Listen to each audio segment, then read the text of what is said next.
All right, welcome back to another episode of Real Talk. Jeff here. Brad, what's up, dude?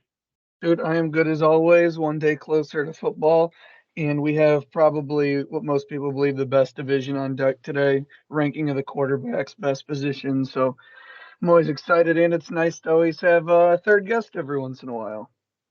Third guest. Oh, Dan. Dan joining us for NFL Talk. Dan, what's going on, dude? Oh man, Thursday Hall of Fame game. Just this is a week I've been looking forward to for a long time, and we're getting close to fantasy football draft season. It's upon us. It's just we've been putting this episode in the works for a long time. I mean, we've got crazy schedule, so it's finally that we nailed it down, and we're about to get into it. Yeah, definitely. When I put the initial poll up, I really thought this one was going to win in a landslide. And I talked to Brad briefly about this when we did the AFC North pod. I just think that the North, because we live in Ohio, obviously. Well, you don't, but the two of us do. You got the Browns, you got the Bengals, and then Pittsburgh's super close, and the Ravens are a pretty popular team. So they ended up winning the division poll, but I really thought this team would win in a landslide, or this division would win in a landslide. But I'm excited to save it for last as far as the AFC goes. There is a lot of meat on the bone here, and for once, doing this division breakdown, I still don't know 100% who I think is going to win this division. And I 100% don't know who you guys think is going to win this division, which makes this division super fun.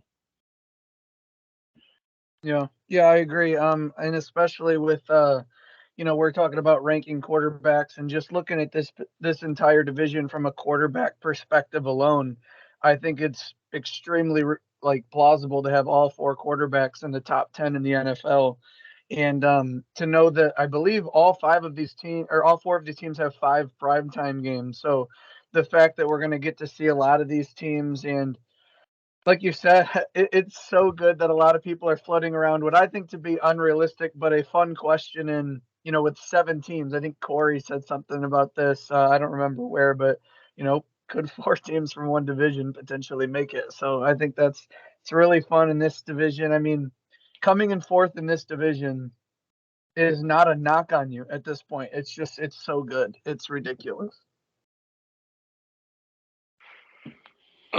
So the one thing that I said back when Russell Wilson was traded to Denver was I thought maybe four teams could make the playoffs. But another thing that I think is kind of crazy, and feel free to look it up. I doubt this has ever happened. It's totally plausible that four teams could win 10 games in a single division, which seems absolutely bonkers. Even in a 17-game schedule, we could see four teams all above the 10-win mark, which would be just, I don't even know how to describe it. Technically, if every team went 3-3 in the division and undefeated everywhere else, you could have 14-3 teams from the same division. I mean, if you're just taking it from that standpoint, it's like it absolutely could happen. It's not like off the board. It's just when you have these teams taking on each other constantly, it's going to be losers and it's tough. So let's start off with this. This is the first time the three of us have ever done a pod. There's going to be a lot of, shifting voices and stuff. But sorry for last week, everybody that's listening right now. And it's like, we never got to hear who you guys wanted or who you guys officially thought would win the AFC East. I think me and Brad were pretty straightforward saying we thought the Bills were the best team. And I was kind of down the Dolphins. He's kind of down the Patriots. We kind of flipped down those tunes. But I am officially taking the Bills. I'm putting that on record to win the division. Brad, who are you taking? I am also going to take the Bills, but I'm just going to spring this on you because I feel like with this division, everyone knew the Bills was the top. Yeah. I want you to give me your order of the four. 1, 2, 3, 4. Yeah, I think that's fair. what people are more interested in. For me, it's Bills, Dolphins, Patriots, Jets. Okay. I'm going Bills, Patriots, Dolphins, though I think those teams are extremely close. Real close. Very close. Patriots, Dolphins. Maybe a little bias in me. And I do think that the Dolphins have a harder schedule than New England just by how things are going to map up. And then I do think the Jets, because of where they're at, how hard their division is, I don't think I had them winning a game until like week 8 or 9, somewhere I forget. But I have them as a distant fourth. And then, just because you're in here and you're in here last week, you're probably taking the Bills. Where do you have a ranking off the top of your head?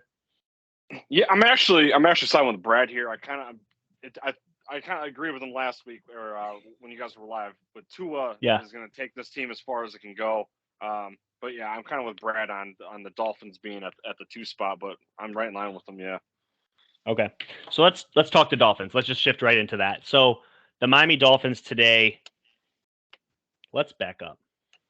The Miami Dolphins fire Brian Flores, Black Monday, whatever it was, the day that everybody fires their coaches.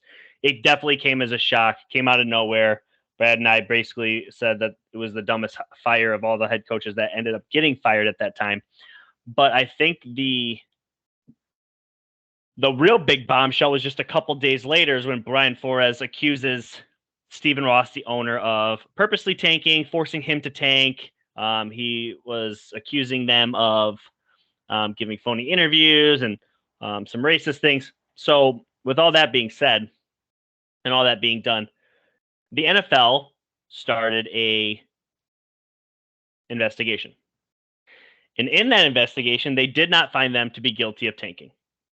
They did find that there were some remarks made, but those remarks could be potentially made tongue-in-cheek, and Stephen Ross could be stating the obvious. Yeah, if you're bad, you do want a good draft pick, but he wasn't forcing Brian Flores to go out there and lose games. And there's even evidence that Brian Flores won his last 2 games, taking them out of the Joe Burrow sweepstakes and into the Tua/Herbert sweepstakes, forcing them to take Tua. So with all that said, what they did find, which I find incredibly intriguing, is they found that the Miami Dolphins were tampering, trying to acquire Tom Brady as early as August of 19. So if everybody, let's just do a quick little check notes. That was Tom Brady's last year in New England, and they're actively trying to get him to their team. And it happened again on a second instance this past year in Tampa. It's pretty much a fact at this point. We know that Tom Brady, jokingly retired to try and get his way forced over to Miami. It didn't work out. And then there was some tampering on Sean Payton as well this past season. Yeah, I'm going to let you start first. There's a first round pick taken and a future, I believe, 4th round pick taken. What's your initial reaction to all this, that the Dolphins are trying their hardest to get freaking the Dolphin killer Tom Brady? I just blows my mind, because all these rumors, like the Sean Payton thing, all these rumors were like so out of left field. When I'm like, there's no way this is real, and it comes to light to where there's truth behind it. I don't know if because Stephen Ross is a U of M alum and booster, if I'm not mistaken. Yeah. I don't know if he just felt like he could get away with it, or because he knows Tom Brady somehow, some way, or had the Michigan tie. Like, I don't understand. I don't know. Very risky, but yeah, they shot themselves in the foot. I mean, plain and simple. Brad, I know you got an opinion. Yeah, I guess it's just, first of all, I don't blame any team for trying to get Tom Brady. I mean, any team, especially that doesn't need a quarterback. Like, I don't fault them for that. I guess when it comes to like them tampering to do it, I guess at this point, the more cameras that start to be everywhere, the more resources we have, the more we're going to find out every team cheats to some degree. And if theirs was to try and acquire Tom Brady, I wouldn't be too mad. But the thing is looking at the punishment that was handed down, I don't think anyone really gives a shit about the money fine or the owner being suspended. I don't even know what that means for a team. Who cares? But they have like 7 owners. Right. But you look at a team that just gave up 5 picks to get Tyreek Hill, and now they lose another first, and then the following year another third. You're drafting starters in the first 3 rounds, and they're behind the 8 ball. And you look at this team, okay, I do believe in Tua, and I like McDaniel, but you have a first-year head coach, a quarterback who's gone through some turmoil in a messy front office. Now this fine. I guess the one thing you can look forward to as a Dolphins fan, even though it's been ugly the last couple of years, is everything's over. And now you have Tua, you have McDaniel, you have Tyreek Hill, Jalen Waddle. You're going to try and move forward in an offensive league. You've got a good nucleus on your offense, decent defense. So I guess this is now a fresh start going forward for the Dolphins. They're going to lose some picks, but man, between the Tyreek Hill trade and this punishment, losing 7 picks in the next two years is brutal.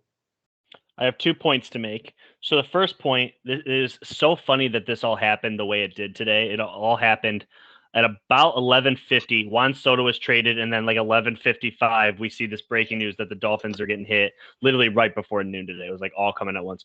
But it's really funny because yesterday at around 1 p.m., talking to a buddy of mine, friend of the pod, Andrew Bradish, Dolphins fan, and we were talking about the Dolphins. And he had noted to me something I did not know. All the picks that they gave up for Tyreek, they still had 2 first-round picks going into next season. I thought that. I'm glad you said that. Yep. And he told me something. He goes, those 2 picks, we weren't going to move them because this is, if we can't get Tua to be something more than what Tua is, we need both of those 2 picks because we're going to be good. Let's be honest. They're going to win 8, 9, 10 games. They're not going to have a top 5 pick.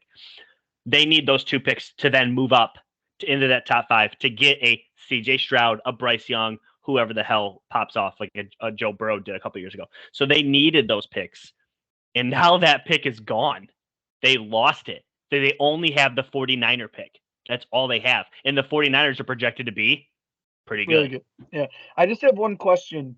Does this mean there's 31 picks in the first round next year? Correct. Or It happened a couple years ago. Or do they move every pick up one? Okay, so there's only 31. It's 31 picks. It happened. New England had their pick taken a couple of years ago, their first round pick from Deflategate, maybe. It's been a couple of years. I think it was Deflategate. I didn't know how that worked. Yep, 31 picks. That's how it goes. Second thing, my second note. I do find this very funny that the way all of this came out, the reason that Brian Flores did all this, do you remember what the initial thing was? Wasn't it racism? Well, I thought he was saying that do you remember what his number one evidence boost was for this entire thing? I don't.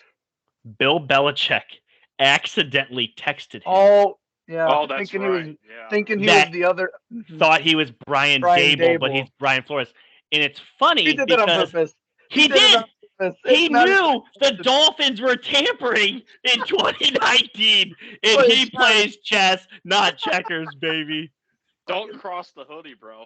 Cross the hoodie. Don't you? He hates Tom Brady, but nobody else could have him type shit. He's going to be at a podium tomorrow, and they're going to say, did you send that in text? He's going to be like, we're trying to get better every day. And I said, Brian D, look at the wrong guy. It's funny because, like, week 1, we play the Dolphins, so they're going to ask him questions about the Dolphins, and he's not going to be allowed to say, I'm focused on the Dolphins. Yeah, no shit, so are we. God. All right, moving on from the train wreck that is the Dolphins. We'll keep it moving here. Desean Watson. Mm-hmm. Brad, you're good at this stuff. Do you want to give a quick lowdown on what is happening with Desean Watson as far as what his current suspension is and if it can or cannot go down? I'll try and do my best. I don't want to give it too short because I just want to make sure everyone understands what's going on. Yep. So Roger Goodell, since he's been in power as the commissioner, has done a pretty good job. The NFL has grown exponentially. However, the one spot that he's done bad in is inconsistent suspensions. So the new thing that they've formulated is the NFL and NFLPA have a judge, in this case Sue Robinson, come in, hear both sides of the story, and then she gives a suspension. Here's where it gets fuzzy in this situation entirely. She said 6 games. We've all seen the little posts and the breakdowns. She gave 6 games. In the next 3 days, there's an option. The NFLPA or the NFL, Roger Goodell, can appeal and basically try and change the suspension. The NFLPA said, we're not doing that. However, the NFL, if they choose to appeal, there's not much of a process. Goodell's like, Sue said 6. We don't care. This is what we're going to actually do. Now, the struggle with that is, on one side, this is the first case they've ever done, but it also happens to be the most complex, elongated, messed up, weird situation. And then on the other side, if Roger Goodell, which he is there to protect the owners and the league, the perception and the biggest demographic rising in NFL fans is women in the United States. So if they want a better perception and he says, yeah, I'm going to appeal and I'm going to go to 8 or 10 or a full season, there's 2 things that happen. One, well, why did we put this into effect, Goodell? Like, why is this even an option? And the other thing is, if he does appeal and say Roger Goodell says full season or 14 games, Desean Watson's team can then take the NFL to court over this suspension. That would blow up and become an entire legality thing. And until that court case is settled, Desean Watson, the suspension cannot be implemented at that point. So Desean Watson would start week 1. And then once they decide on a number in that court, then his suspension would start in the middle of some season. But Roger Goodell, it is anticipated that he's going to appeal and move it up, but nobody knows. It's all hearsay. It's all people's opinions. Right now, it's 6 games. It's going to stay that way. We are in day 1 of 3 for Roger Goodell to say, I appeal, and I'm going to move it to such and such number. And then we'll see what Deshaun's team wants to do, or the NFLPA, if they want to take this to court and blow the whole thing up. Because on the other side, Goodell could always come in and say, I thought he might have deserved more than 6 games, but this is why we put this in place. We're going to go with Sue Robinson's judgment. We're going to go 6 games. And he can kind of say, like, hey, my hands are free. It's not me this time, and not take ownership of this decision. Whatever it is, I think we all know how this goes. Everyone's going to have an opinion, good, bad, this, that. Deshaun Watson's going to serve his suspension, and by week 10, it's over. It's just going to be a PR battle for the beginning, and I feel like just like everything, the NFL will just keep moving. But that's essentially, I hope I broke it down. I spoke kind of fast, but that is what is going on with Desean. There's 2 things I want to add before I give Yao a chance to give his opinion on the suspension. So 2 things. A, the NFLPA / Deshaun's team have confirmed they 100%, no matter what the term was, they were going to accept the punishment that Sue Robinson appointed. That being 6 games, I think they're ecstatic. They've also said on the flip side, they want and hope that Roger Goodell will leave this alone because this is what was in the players' union contract. If he then attacks this and adds games, they will take him to court as a void of contract from the NFLPA and basically saying you breached our contract. You appointed these suspensions that you said you would not do. Also, to add to that just briefly, most people believe if Roger Goodell is willing to weather a PR storm of this being public in court, most people believe whatever he extends the suspension to, him and the NFL will be able to hold up in court and get it cemented. They don't think Roger Goodell would lose in court. And whether they choose to or not, they did say if he gets a full year, Deshaun suing the NFL. I don't know what all that would entail, but it's kind of a mess. We'll just have to see how it goes.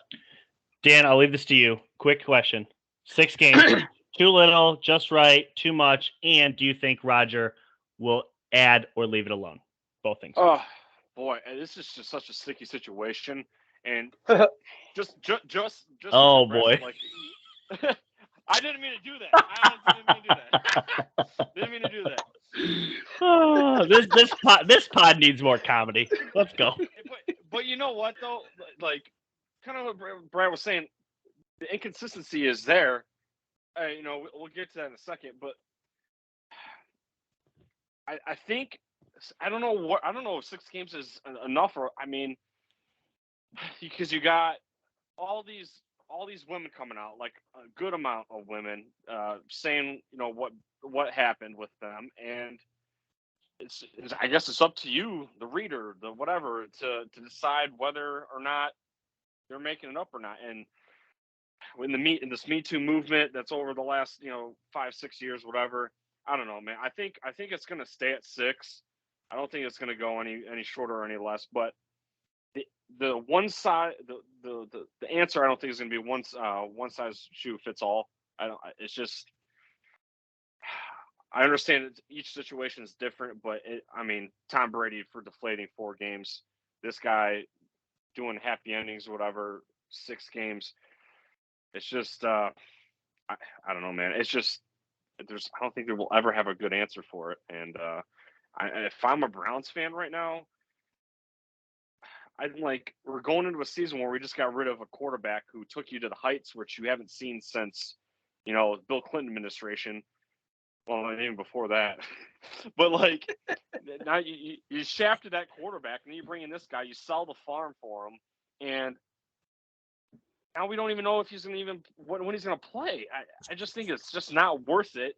You don't want all this headache. And just as a Raiders fan, I know all about off-season issues. You don't want any of this. You want your team focused. And now when you're at practice, you got a quarterback, Desean Watson's in there warming up with the ones, and it could be all for nothing. It's just just if I'm a Browns fan, like I said, I don't want any part of this. This is kind of ruining. Like right now, going into the season, it'd be bittersweet for me. I'm excited for football season, but then again, here I don't even know who the hell my quarterback is, and now you're going to trot out Jacoby Brissett, and you're going to be mediocre on offense for a month and a half, at least. Brad, Yep. 6 games, too light, just right, too much. I thought it wasn't enough. I thought the minimum should have been 8 games. Just kind of, weirdly enough, I thought them having a bye week, week 9, I thought 8 was a perfect time for the NFL to do it for a lot of reasons, even if there's a second agenda other than just the punishment. 8 weeks come in during the bye week, and then he plays. We have talked a lot about that kind of stuff, but on the field, like Dan just mentioned, a month and a half with Jacoby Brissett, experienced veteran. They have a great O-line. They averaged 5 yards a carry last year. Good defense. They did find a loophole that Desean Watson's only owed $700,000 this year. So his game check fines, that's another problem that the outside perspective has, but you can't blame Desean and the Browns for using that to protect Desean to get him. The NFL would do anything they can to save money as well. And their first 6 games being the Panthers, Jets, Steelers, Falcons, Patriots, and Chargers. This is a team that with Jacoby Brissett could be 3-3, I think, at worst. I think they're good enough to do that. So for Browns fans, they're going to put on that hat of it's not the morality league, it's the NFL. We cheer for the team, not what they do off the field, things of that nature. I went through a little bit of that with the stuff that happened with Ben early on in his career. So again, as much as it's a storm right now, and we have to talk about it, and everyone's got to talk about it. As sad as it is, 6 months from now, no one's really going to bring it up. If they win a playoff game, upset the Bills in the first round of the playoffs, and Desean has 400 yards passing, I mean, when you're watching that game, are you going to not be as excited for the play? I don't know, because it's he said, she said. There isn't really a lot of evidence. Nothing's leaked to us yet. So we're also putting a lot of feelings towards a guy on stuff we don't know. And, I've heard some people looked up some of those masseuses that came out, for these allegations also booked more than one appointment. It was something that they continued to endure. And now, so it's like Dan said, it's a sticky situation. I thought it should have been 8, but my question is like, so we got Desean Watson doing this, whatever. How does a man like Dan Bilzerian get squeaky clean off the radar, huh? He's surrounded by women all the time. It's he can do it, and then I don't know. And that's what I explained. That's what I explained too. The NFLPA was trying to get 0 games. It might not be for the conviction that they believe Desean should get 0. They were kind of using him as a poster to say, why don't the owners or these people get punished and players do? So Desean is caught in the middle of this situation with a very extreme case of massive quantity. And you also have a new rule where the Sue Robinson comes in, and there's so many variables, and it's just so weird. I thought it should have been more than 6 games, but I'm a fan of the NFL. I like watching good quarterback play. I know they're in my division, but I hold Desean very highly as a talented player on the field. And, every player's got probably some shady stuff they're doing off the field that I may not agree with if it came to light. I don't want to go really any much more longer on this, but I do want to make a couple of points. So I've heard a lot of people say, well, he basically already got suspended last year. No, he didn't get suspended last year. He sat out. But here's my one thing that I will kind of piggyback on that. I'm annoyed that the NFL waited until he was traded and on a new team to actively pursue this. Why weren't they? They did put it off. They did. Why weren't you pursuing this last year when he was part of the Houston Texans? Because you knew he wasn't going to play. I'm sorry. I think that's bullshit. Second thing is, and I think this is probably, I don't know that it's necessarily the most important thing, but I kind of was always going to be just okay with whatever the suspension was, even if it was 0. And I guess my take on the whole thing is it has nothing to do with women or men or really anybody. He wasn't criminally charged for anything. And the people that he had issues with, whether those are women, men, kids, whoever it is, he settled those things out of court. And like looking back at the Zeke situation, the Ben Roethlisberger situation, obviously those things are wrong. They were probably over penalized. And therefore, Deshaun's, I think, is probably right around where it should or could be. And, people like Tom Brady over penalized. And the biggest thing that everyone's going to bring up, and I think that's why Deshaun probably should have got a year, Calvin Ridley is sitting at home right now because he bet $1,500 on his team to win while he was in an emotional state dealing with mental health issues at the end of last year. It's really fucked up. But I'm ready to talk AFC West now, boys. You guys ready? Let's do it. Yes. So we always start backwards to forwards, worst team to first team. I don't want us to give our official predictions as far as who's winning the division until the very end, but feel free to give any other predictions as we go. Dan, I know you haven't done these, but you've listened to a couple of ours, so you kind of understand the structure here. Start with the Broncos. Their 2021 record, they were 7-10. They did fire their coach. They brought in new coach Nathan Hackett out of Green Bay.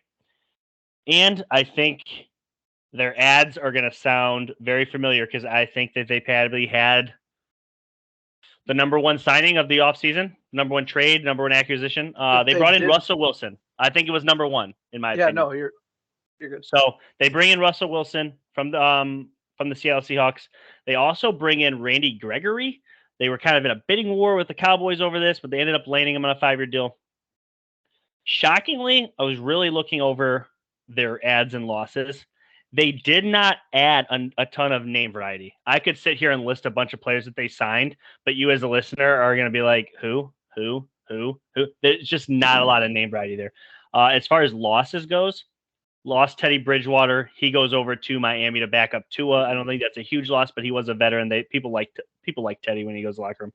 They did lose their Pro Bowl tight end, Noah Fant. Really great young tight end in this league. I think a lot of people like him. I think the Seattle Seahawks are favorable to have him with Metcalf with Lockett over there. And then they lose cornerback Kyle Fuller. So I have that as my ads and losses. Brad, is there anything else you wanted to add as far as that goes? Again, No. there was no name variety in these ads and losses. Again, I could list names, but you'd be like, who are these people? Maybe that's a testament to the Denver Broncos just being a really young team. Maybe that's the fact that they just don't have a lot of big, heavy hitters, or maybe that's the fact that they're bringing back a shit ton of pieces. Dan, is there anything you wanted to add to that? On the key losses, I had Shelby Harris. I think that was one of their defensive linemen. Okay. And I guess you want to say key loss today before we went live is it looks like Tim Patrick tore his ACL in practice. And a DB. That's their number 3 or potential number 3. Yeah. Yeah, Tim Patrick actually, in my opinion, I thought had the biggest upside with Russell Wilson joining. Like, obviously, he was like their number 2 or 3 receiver, but I thought he had the best ceiling potential adding Russ. I thought he was a nice piece. But, yeah, like you said, he tore his ACL. I do have 2 things I want to note. So they were 7-10 last year.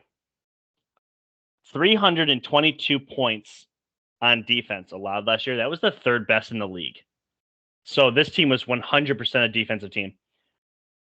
On the flip side of that, they only scored 335. That's 19 points a game. Do the math. It was actually one of the bottom teams in the league. All the other teams that were averaging roughly that were your bottom barrel teams. So Denver adding Russell Wilson, I think, has a ton of peak potential. Dan, I'll let you go first. Initially, what are your thoughts on the Broncos before we go into first 5? Broncos, overall, for me, I think that their offense has a lot of potential. So we'll get to how I have them personally stacked in my thing or in my predictions, whatever. But I'm not entirely sure what will happen with Courtland Sutton and Jerry Judy. There's not a lot of pizzazz there for me personally, and that's not being a Raiders fan hating. I do like their secondary. Patrick Surtain, I thought, was a phenomenal pick last year. So I like their running back room. I like their secondary. Front 7 is okay. It's doable. It's serviceable. But Russell Wilson is, Russell Wilson. I think his weapons are going to have to prove it.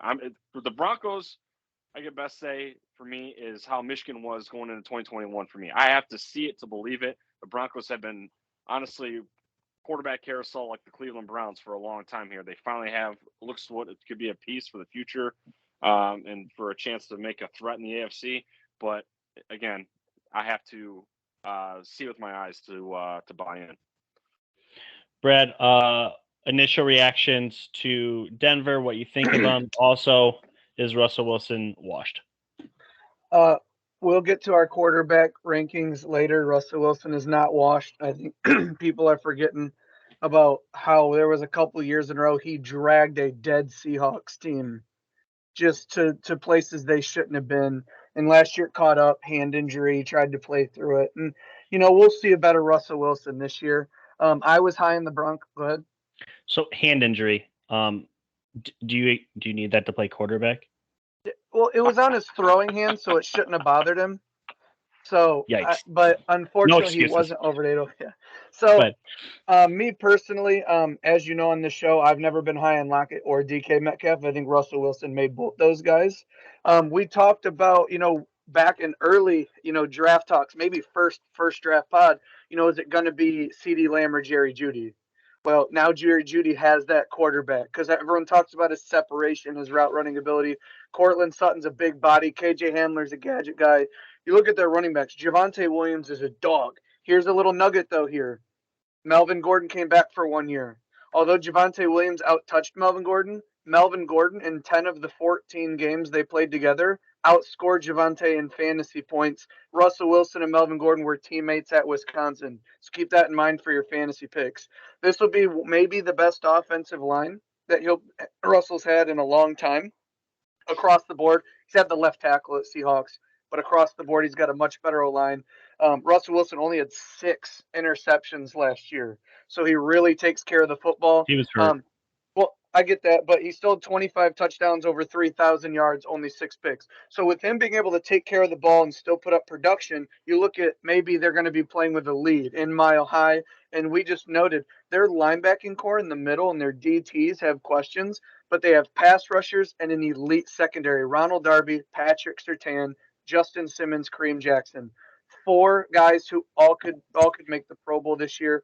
They're all fantastic. I think that Russell Wilson is a 3-game flip. I think if they played the exact same schedule, they'd go from 7-10 to at least 10-7. However, 10-7 might not be good for second place in this division because it's so good. You have to play outstanding. We'll get to where we have them in the final rankings later. But the Broncos are going to be a fantastic team that no one wants to play. And I think this is one of the teams that'll maybe be 7-1 or 8-0 when it comes to home games at Mile High with Russ. So going into this season, as just an observer, I didn't think Denver was going into last season, I didn't think Denver had much going for them. You were high on them. You were mostly right as far as their defense goes. Their offense just unfortunately couldn't get it going. They didn't have the quarterback play. So trading Noah Fant coming into this season to get Russell Wilson, totally get why you did it. I mean, we're talking Noah Fant for Russell. I'm doing it too. That's the best player they gave up. It does suck that they lost Noah Fant because I do think they're missing a tight end element on this team. Who is their starting tight end? I honestly don't even know. Feel free to look it up. But I did think they had no A receivers. I know some people think they have some A receivers. I think they have a bunch of B receivers. Sutton, I think, is a B. Who's their tight end? You're laughing. His name is Herbert Okwegabonagum. There's like 26 letters in this thing, bro. I don't know. Yeah. Nobody knows who that is. So they don't have a proven tight end. But here's the problem. So you have Jerry Judy. In my opinion, he was the worst of the first round receivers outside of Jalen Reagor. We're not including him. Okay. He hasn't really shown much. Hopefully he does now. Cortland Sutton, I think he's another B receiver. He is coming off an injury season, and then he had the bounce back season last year, but really just didn't have the breakaway season that he had 3 seasons ago. Then you have KJ Hamler out of Penn State, speedy guy, burner. I think they wanted him to be like a Tyreek Hill, but really just hasn't really shown that. I think he had 1 solid game last year. And then, in my opinion, one of their better body receivers, a guy that can go up and get a jump ball, just more physically dominant, and I thought had a ton of upside. Looks like he probably tore his ACL today. So, in Tim Patrick. They still have 3 solid receivers. Russell Wilson adds an element, and they do have what I think could be one of the best rushing attacks. I like Denver. I just don't know how much more I like them. They're better than 7-10, 100% better than 7-10. But I think they could probably flip-flop the record, maybe a 10-7. Let's just go ahead and get to their first 5. Well, go ahead. I just want to add one more thing. So I think part of being a good organization or good team is you have to beat the teams you're supposed to beat. You can't stoop down to competition. So I look at their wins last year. Giants, Jaguars, Jets, Washington, Dallas, Detroit, and they beat the Chargers once. Okay. So it's like, okay, they beat all the teams they were supposed to. Who did they lose to? Ravens, Steelers, Raiders, Browns, Chiefs, Bengals, Raiders, Chargers, Chiefs. The teams they lost to were all playoff caliber good teams, but they did beat the teams they're supposed to. So I think with Russ coming in, they're going to win. They're now able to compete with those other quarterbacks they were losing to. And I just think that's where the turn is. I know you could say, oh, well, they beat bad teams. Yeah, well, there's some good teams that slip up and lose to bad teams, and it's the difference late in the season. They didn't do that. Let's start with the first 5. Yeah, I'm going to have you go first, but I got to announce this. So here's their first game of the year. Russell Wilson and the Denver Broncos traveled to Seattle on Monday Night Football to kick us off. I think that is an absolute banger, even though Seattle sucks. I think it's fun, great storyline game. You're not going to see much of Seattle this year. I think they're going to probably fly under the radar, but it's a perfectly good big one to start the week. Where do you got week 1, Broncos and Seahawks? Go ahead, Dan. I got them with the dub. I think they go on the road and they win it. I think they run the tight one. But he's going to cook in a Broncos uniform. And, so I got the Broncos. Brad? Yeah, I have the Broncos winning, and I believe that after week 2, the Broncos will have the biggest point differential in the NFL after 2 weeks.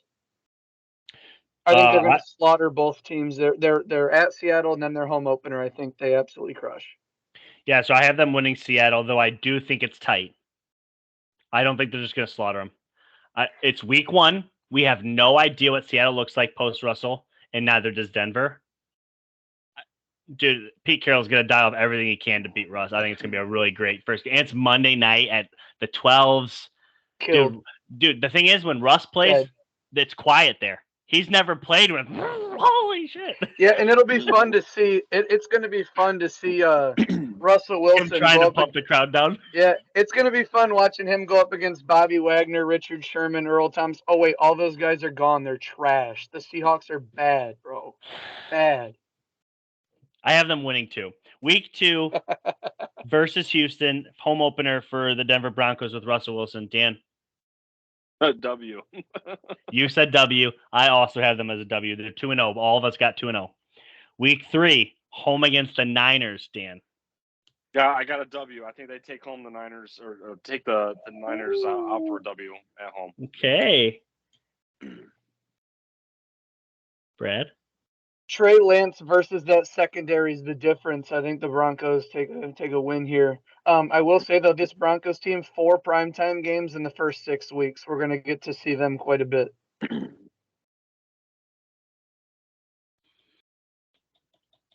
It is a hard place to play, Mile High, but I do think that there's 2 emotional games. You got Russ heading back to Seattle. Then you got home opener with a competent quarterback. Denver's going to be hot. Week 3, they're exhausted. Niners outrun them. They move to 2-1. So week 4, here we go. Broncos at Las Vegas Raiders. Dan, we'll talk about the Raiders momentarily, but give us a preview of this game. Who wins?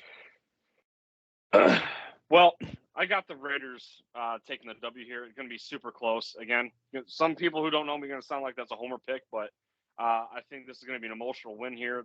The Raiders, I think, are going to be splitting with the rest of the division potentially, but I think here you're going to take care of the Broncos at least at home.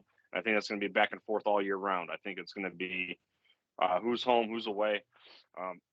But Derek Carr, Devontae Adams, Darren Waller, Hunter Renfrow. Broncos got a good secondary, but they can't double team everybody.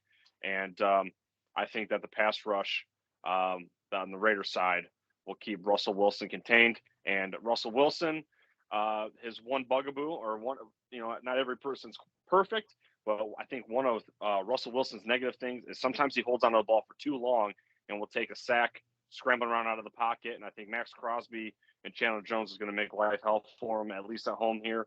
And so give me the Raiders by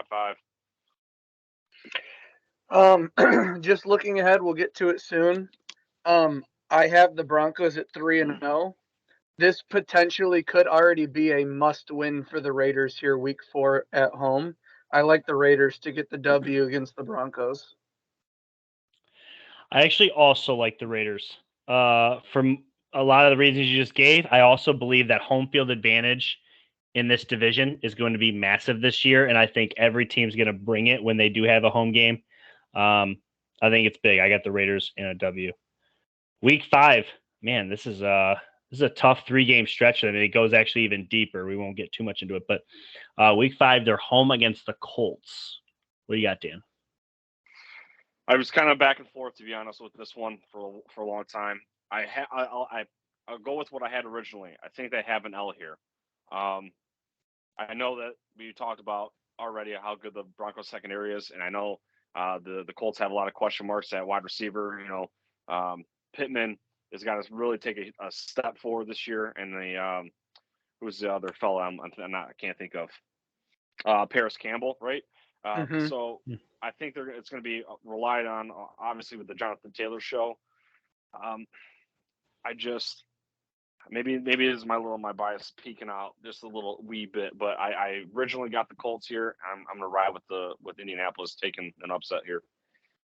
Brad, you love the Colts. I don't remember what prediction you gave in the AFC South pod, but yeah, the thing is like Dan said, receivers are going to have to step up for the Colts. Michael Pittman, Paris Campbell, and their draft pick Alec Pierce from Cincinnati. A lot of question marks there at the wide receiver position, but like I said, I think the weakness of this Broncos defense is their middle linebackers and their defensive tackles. And this is Jonathan Taylor, one of the top 2 running backs in the NFL. It's on a short week, Thursday night. It's going to be a physical battle. And I just like the way the Colts match up with this Broncos team, and I'm going to have the Broncos 3-2 after their first 5 games. So I have them at 2-2 right now. They've lost to the Niners and the Raiders. Unlike you two, I have them beating the Colts. I don't love the Colts offense. They pose one threat, in my opinion, and that's a run. And to be honest, I think Denver in the cold, at Mile High, I shouldn't say in the cold. Yeah, it'll still be almost September. At Mile High with their pieces, Russ flying off a 2-game losing streak. I think they get the W. I got them moving to 3-2, just like you do, different way. And then you had them at what? 3-2. We all have them at 3-2. Dan, you got them at 3-2. Yep. Yes. Yep. Mm-hmm. Okay. We'll talk about the 6th game in a second, but I will talk about it with the Chargers. So anything else on the Broncos? No, I just want to say, if they end up coming in 4th, I think it's going to be the most respectable 4th place in the league, just with how loaded the division is. But you got to love Russell Wilson because, again, what he's been able to do with the Seahawks offense, you'd have to assume he's going to be able to do with this Broncos offense. But it's going to be fun to watch him. Like I said, 6 primetime games in the first, 4 primetime games in the first 6. And then their 8th game is in London. So technically we're going to see a ton of the Broncos through September and October. Cool beans.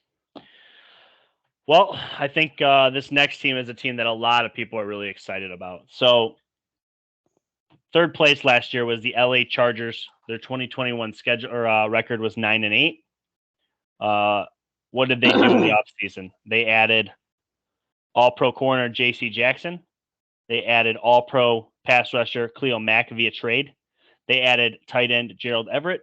They added longtime Patriot linebacker Kyle Van Noy. And they added defensive tackle Carlo Kemp. That's 5 names that I bet you 99% of the people know.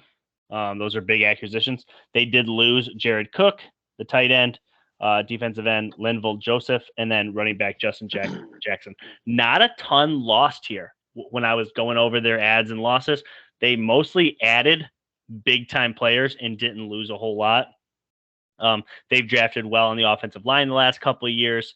They do have a relatively young and healthy secondary. Derwin James finally played a really respectable season. And then two things I wanted to point out. 459 points they gave up last year on defense. That was the fourth worst in the league. They were horrendous on defense. But 27.8 points per game, that was by far the most of any team that didn't make the playoffs. They had the highest. They were up there with all the big dogs. They can score points with anybody. And their big offseason news, they signed Mike Williams back 3 years, $60 million. Brad, I'll let you start here. I know you're big on the Chargers. Yeah, I know you love the Chargers. They're your new Colts. It does not mean that I have them winning the division. I didn't say you did. I know, but this is my team I predict to win the Super Bowl. This is my preseason Super Bowl pick. I think the Chargers do extremely well this year. I believe with the Eagles, they have the best offensive line in the NFL. I think that's huge. They have, in my opinion, a top 5 quarterback in the NFL. Maybe a spoiler for later. I think with Austin Eckler, I think they got an outstanding draft pick in Isaiah Spiller, who fell to them a little bit later in the draft to back him up. Keenan Allen, Josh Williams, I think leads, any three is going to be able to do well if those are your 1 and 2, taking up a lot of coverage in the back end. On defense, I think it was before TJ Watt, everyone wanted to talk about Khalil Mack or Aaron Donald. That was a huge discussion. He's kind of disappeared a little bit on a pretty subpar Bears team. I think it's an absolute resurgence. We look at Asante Samuel Jr., outstanding corner. Now he's the second best. Asante Samuel Jr. is the second best corner. That is ridiculous. J.C. Jackson, my opinion, second best corner in the NFL. Derwin James is looking healthy at camp. This team was only the Lions and Bears had more fourth down attempts, and the Chargers led in fourth down conversions. They are aggressive. They are proactive. They have a outstanding quarterback who I love. Go back and look at the picks. I know it's still up in the air and it's close. I think Justin Herbert should have been drafted over Burrow. I've been so high in this team. I know it's hard to crown him because they haven't even made the playoffs with Herbert. I understand that. But he set the record for most touchdown passes in your first 2 years. He threw for over 5,000 last year. I am ready for this team to go. I am so excited to watch the Chargers this year. Joey Bosa, Kenneth Murray, Drew Tranquil, Khalil Mack. I think that's a really good linebacking core. Outstanding secondary. That's going to, like you said, they gave up so many points last year. I think that's done. And I don't know what their takeaways were. That's going to improve. I just think this team is awesome across the board. And again, I think the 3 pieces you got to have a good football team to start is you have to have a quarterback, check, protect your quarterback, big check, and get the other teams, Bosa and Mack. I just think that they are prepared in every facet of the game to go, and I think only injuries can stop this team. Again, with the Super Bowl prediction, AFC is loaded. I think this team will be in the mix, but you do have a ton of teams in the AFC, but these guys are those guys, and they will be them guys. I'm just telling you, the Chargers are ready. And come on now, when they released that animated schedule release, I mean, their social media team is the best in the NFL. I mean, just come on. I'm all in on the Chargers. Chips in the center. Show me the cards. Let's go. Dan, what do you got on the Chargers? Well, I'll start with this first. You started opening here, Jeff, with saying that everyone's going to be excited about the Chargers. Hell no. I hope these mother effers lose every game possible. God, I'll say this real quick. Over the last couple of years, getting to know a lot of Chargers fans on Facebook through my Facebook group. I can tell that the rivalry in California is like Michigan, Ohio State here, probably even more amped up because of the state pride. But no, I absolutely loathe the Chargers, but I'm definitely right there with Brad. I think this team can make a big splash in the AFC and especially in the playoff picture. But yeah, again, these guys upgraded probably the best in the NFL, in my opinion, overall. I think their secondary is ridiculous. It's going to be very hard to throw the ball on them, at least on paper. I was really hoping J.C. Jackson was going to be a Raider this year. Obviously, that didn't happen, and I wanted Khalil Mack to come back to be a Raider again. That didn't happen. So they're stout on defense, right? We've talked about it. Their weapons. Obviously, Mike Williams took a huge leap last year. And on their losses, like I wrote down Uchenna Nwosu and Kaiser White. I don't even know who the hell they are. I think they're linebackers, right? And they don't even need them. But I think really the only thing that's holding this team back, and I even feel like it was even in the prior regime before Staley got there, was just kind of the coaching decisions. And I think Brandon Staley tried to play Billy Bean Moneyball last year with the analytics and being a gambler. And sometimes you win, sometimes you don't. Maybe if they play those games again, it comes out different on the other side. But it seemed like even in 2020, they lost too many games that they should have won, and it was probably on their coaching. So they don't have experience in the playoffs, so we'll see obviously what happens to that, especially if they have to go play at somewhere else being the away team, whatever, on the road. The road game. Yep. Yes. But yeah, that's all I can say about that. Yeah, I mean, obviously, I just gave you all the details of the Chargers, but I do think that this is every year. There's teams that miss the playoffs and make it, and I just find it almost impossible to find a situation that they miss it. I think this is just they're so talented offensively. They knew what their challenges were going into the offseason. They needed to shore up the defense, and they got dogs. Carlo Kemp and Khalil Mack on the defensive line. Kyle Van Noy, a former captain for New England, a veteran linebacker. And then they go out and get J.C. Jackson, who is, in my opinion, not the best corner in the league. He's the best ball hawk in the league and has been for the last 3 years. He's not about getting pass breakups. He's about snatching that ball and getting it back for the other team. So let's get into the first 5. Brad, first game of the year, Chargers are home against the Raiders. I like the Chargers.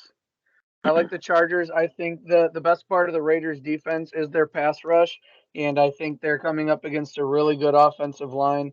I think the Chargers at home open it up. You see the ticket sales for the Chargers spiking the last 2 years. I think this will be the first year we start to see an actual home field advantage for Chargers with the arrival of Justin Herbert.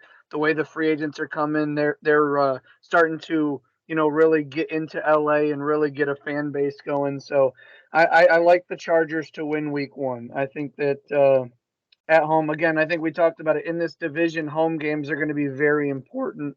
You're gonna have to win them, and I like the Chargers.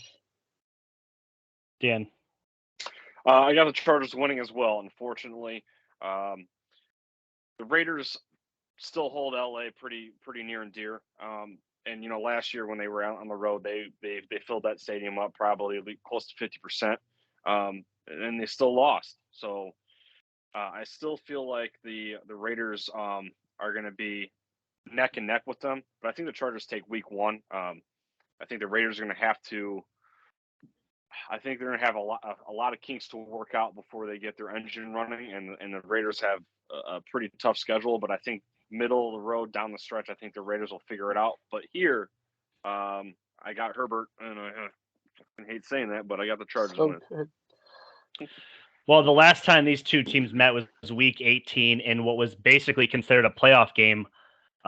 And there was some super weird situations where if the teams tied, they could both go to the playoffs. But they were trying to get the Steelers out of there.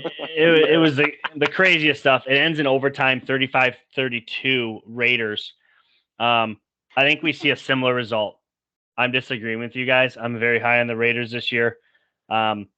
Everything that we've said about the Chargers, I believe to be more true about the Raiders, and we will talk about them momentarily. Hold on. Look at this. Look at this. Over the last 2 years, you just shit all over my Raiders, and then this year, here it comes. We're flipping a little bit. Here it comes. I just told Brad last week. You're probably going to be the voice of reason because my hype train on the Raiders finally is there. Yeah. So, offensive head coach. Well, I'll save my reasons in a minute. I'm taking the Raiders. I'll put my reasons in on the Raiders page. How's that? Anything else on the Chargers? Oh wait, no, sorry, this is week 1. I'm getting ahead of myself. Look at me. You want to get to the Raiders that bad, bro? Jeez, so I have the Raiders. I have the Raiders winning. That's an L for the Chargers. Week 2 at Kansas City. I'll start. That's a dub. They beat Kansas City last year. I haven't beaten Kansas City again. Brad. Chargers are 5-0. You guys can tell me where you disagree the rest of the way. You can tell me where you disagree the rest of the way. Dan, you got a week 2 at Kansas City. I got the win in Arrowhead for the Chargers. Wow, okay. Week 3 against the Jags, I got a W. Oh. God bless Trevor Lawrence's heart. He's going to have a hell of a time. It's going to be a barn burner there, boys. Week 4 at the Texans. Mind you, the Texans beat the Chargers last year, did they not? You know what? I ain't looking at last year, dog. It's just a new team. I'm just trying to give the listeners some suspense. Actually, 41-29. The Texans put up Texans aren't putting up a 41-piecer on the Chargers this year. Don't even. I got the Chargers in a W. Yeah, I got the Chargers in a W. Dan, what do you got there? Samesies. Okay, week 5 at the Browns. We already know it's no Desean Watson. That's confirmed. I got the Chargers again. All right. I'm going to stop the momentum here. I'm only predicting the L because that's what I picked, and I'm going to stick with it, because I prepared a long time for this. I think that, 2 back-to-back road games, traveling to Cleveland, something can happen. I don't know. I'm going to give them the L, and 4-1 is still pretty damn good. Okay. So you got them at 4-1. I got them at 4-1. You got them at 5-0. Dan does make a good point, though. LA to Houston to Cleveland, that's the whole country in a couple weeks. That could be tough. Yep. Week 6, they're home against the Broncos. I said we were going to save that game. So this is the kind of the deciding factor. So I had the Broncos at 3-2. You had them at 3-2, and I'm pointing at the screen. Dan had them at 3-2, correct? Mm-hmm. Yeah. Brad, you had them at 3-2. So we all got them at 3-2. Who gets the 6th game? Brad's going Chargers. I'm going to go Chargers too. I'm going to go Chargers too. I'll have them at 5-1. And do you think I'm taking Seattle the following week, huh? Oh hell boy, no. You got the train going on this team. I also have them winning that game. I have them moving to 5-1. Outside of division games, I think they couldn't have asked for a better start outside of their divisional games. Brad, we're going to get to this. Dan, we're going to get to this. The other 3 teams in this division outside of Kansas City, in my opinion, got a nice shake. I don't know if you've looked at Kansas City's schedule. I'm guessing you did. Destroyed. Well, we're not. Sorry. No, we're gonna keep it down. We're gonna keep it down. We'll get there in a minute. Oh my Lord, all they right. are tough. So we all have the Chargers as a threat in this division. Clearly, 5-1, 5-1, and 5-1. Correct. We all got them at 5-1. 7-0. You got them at 7-0. You know what? Because you did that, give me their first loss. We're not going to go in on this. We'll let you do this. Where's their first loss that you see that you're like, okay, here? Week 10, Sunday night at San Francisco is going to be a tough one. Okay. But again, they're not going to go 17-0. No. I know they're not. It would probably come divisional. It's probably going to come in their first 7, where I already have them at 7-0. They're probably going to drop one of those divisional games. It's just hard for me to pick a week and say Chargers versus this team, and me think this team is going to beat. So it's tough. But I'm sure they won't be 7-0. But I can't sit here and say that I'm just going to give them a win somewhere just because I think they might. I just can't do it. Fair. Anything else on the Chargers, Dan? I know you hate them, and you wish they would finish dead last in this league. No, ton of respect for them, but yeah, like I said in the opening, they're one of my favorites to be a noisemaker in December, or whatever the hell it is. Yeah, February. Okay, that's really all I got on the Chargers. I am high on them. I have them at 5-1. You're going to see that I'm really high on the Raiders too. Let's start here. LA Raiders. LA. Wow. Ugh, gross. Boy. Las Vegas Raiders. Their 2021 record was 10-7. I did listen to the AFC West breakdown from last year, where me and Brad talked about this playoff team like they were dog shit. So we were wrong on the Raiders last year. We both thought they were probably 5 or less wins, and they won 10 and made the playoffs and got beat by Joe Burrow. So, I mean, not too bad, not too shabby. They did get a new head coach after, the whole John Gruden situation and then have an interim coach. They go out and they get Josh McDaniels. In my opinion, I know it's going to be the homer in me, but that's just an absolute slam dunk. Like, not a home run, just an absolute slam dunk, posterization dunk.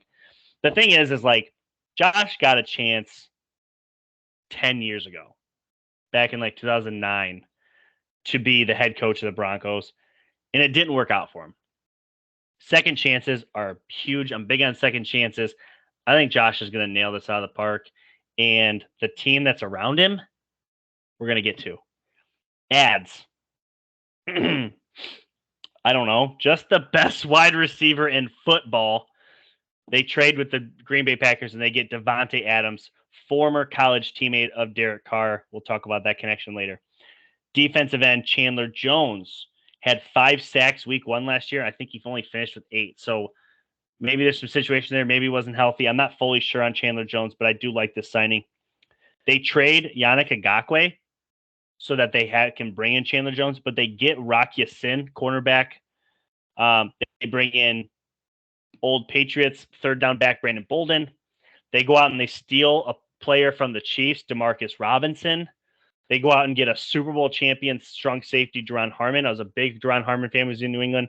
And then one of my low-key favorite signings of the offseason for any team, Keenan Cole, coming in to be part of the Raiders. As far as losses goes, there's a lot here. Lots of them on the defensive end or the defensive line. We'll talk about them, but I don't think any of them are super major and alarming. So you got Corey Littleton gone, Gerald McCoy gone, Yannick Ngakoue gone via trade, Carl Nassib gone, KJ Wright gone, Richie Incognito on the offensive line retires, Deshaun Jackson's out of the building, and then Marcus Mariota leaves the building. And then last but not least, before I hand off, I've talked a lot. I don't think it's not a loss yet. These players are on the roster, but I think it's semi-alarming that they had 3 first-round picks 5 years ago, and they declined 4 years ago, and they declined every single one of their fifth-year options. That basically means you didn't believe in anybody that you drafted. So it is what it is. They can still resign those players. By no means are they off the roster. They're still all of them on the roster as of now. But Dan, I said a lot. I'll let you kind of go in. This is your favorite team. So yeah, with the Raiders, talking about the drafting is I like Mayock or whatever, but him and Gruden, once they fall in love with someone, I think they fall in love a little too much, and they go ahead and reach a la Damon Arnett at Ohio State, who just got busted again. But yeah, the guys you're talking about is Jonathan Abram, Clelin Ferrell, Josh Jacobs. I don't think Josh Jacobs, I think he's on a prove-it year. Clelin Ferrell's on his way out. That was a massive bust as of so far. And Jonathan Abram, he's just terrible in coverage. Unless he's playing up in the box, I'm not a fan of him either. But going into the key losses, I mean, I wrote down Henry Ruggs. That's a huge loss. That was a first round pick. Yannick Ngakoue. I wish we never got rid of Ngakoue. I'd rather have Ngakoue over Chandler Jones, to be honest. It's just me. I could probably eat my own words. I just like Ngakoue's relationship with Max Crosby. They built something great. They were competing and pushing each other. The other one, though, was Casey Hayward. He honestly probably had his best season as an NFL pro, and that was with the Raiders last year. And Zay Jones, probably not going to light up your stat chart, but came in clutch in huge moments. And then Denzel Good, he tore his ACL versus the Ravens last year, week 1, was going to be competing for the guard position this year, or one of the guard positions. He medically retired. So our offensive line is not very deep at all. And then I will get to, about the defense. I put probably Gus Bradley as another loss. Gus Bradley last year came in, retooled the defense with that zone 3-4 or 4-3, whatever. On paper, the Raiders were awful on defense. In scoring, I'm sure it's probably 29th or dead last. But what they did was they made themselves competitive. They kept them in games. The only games they weren't competitive in the whole time was against the Chiefs. The Chiefs last year ran into the struggle bus twice, and when they played the Raiders is their get-right game. So the Raiders, although, like I said, statistically weren't great, their defense was respectable, right? At least as a fan. This year, they got a lot to prove. And Rocky Sin, I feel like that's kind of underrated. Deron Harmon, another one. And, of course, Josh McDaniels is coming in with the Patriots. And they're going to be looking for guys that he's familiar with to give these guys kind of a coaching and a teacher out there, especially Brandon Bolden, who I think might actually make the roster. So, but, yeah, that's enough for me to talk and kind of piggyback off what you started with it. Brad, I know there's been a lot about the Raiders. Is there anything more you want to add? I'm sure you got something. Yeah, just some little things that. So, first of all, let's not beat around the bush. This offense, it's gonna go. Oh, they got questions on the offensive line, but they've got a top 5 or 6. I think just being conservative there, tight end. They've got a great wide receiving core, and like you said, Keelan Cole coming in to be the number 4 option, I think is huge. And they've got a burner and Robinson. The offense is going to go. I like Derek Carr. However, this team was 26th in points allowed, 31st in penalty, and 32nd in penalty yards, which are all real bad. 31st being the second most penalized team, 32nd being the most. They gave up 1,104 penalty yards last year. Now, Josh McDaniel, former Patriots room, coming back to clean that up. My only question, I'll leave this to you because we pretty much covered everything on the Raiders at this point. With the connection to the Patriots, do you think that McDaniels goes with Jarrett Stidham over Derek Carr because they have a connection at the Patriots?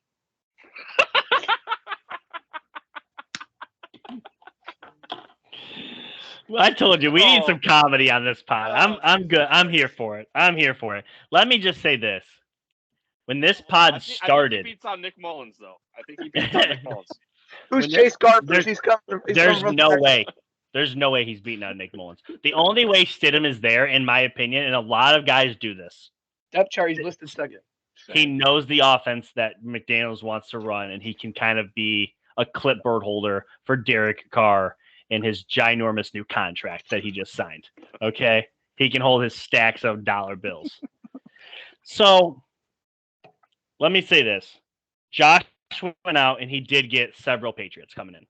He brought in Jarrett Stidham, Chandler Jones. People forget he's been with the Cardinals for so long. He won a Super Bowl with New England. Very good first-round pick pass rusher. Brandon Bolden, longtime third-down special teamer. Great locker room guy. Brandon Bolden is a dude, okay? Formerly played an NFL season with cancer. People don't even talk about it because he's not a known player. He's a dog. Absolute warrior. Great pickup for them. He'll be a locker room guy and a third down back when they need him. Because the one thing I've been kind of complaining to Yao, not even complaining, just kind of harping on Yao about it. Sorry, Yao, Dan. Is I'm sorry, but Josh Jacobs not that good. I've never been a big fan. I don't think he gets the carry or the yards per carry that he should be getting with these other elite backs.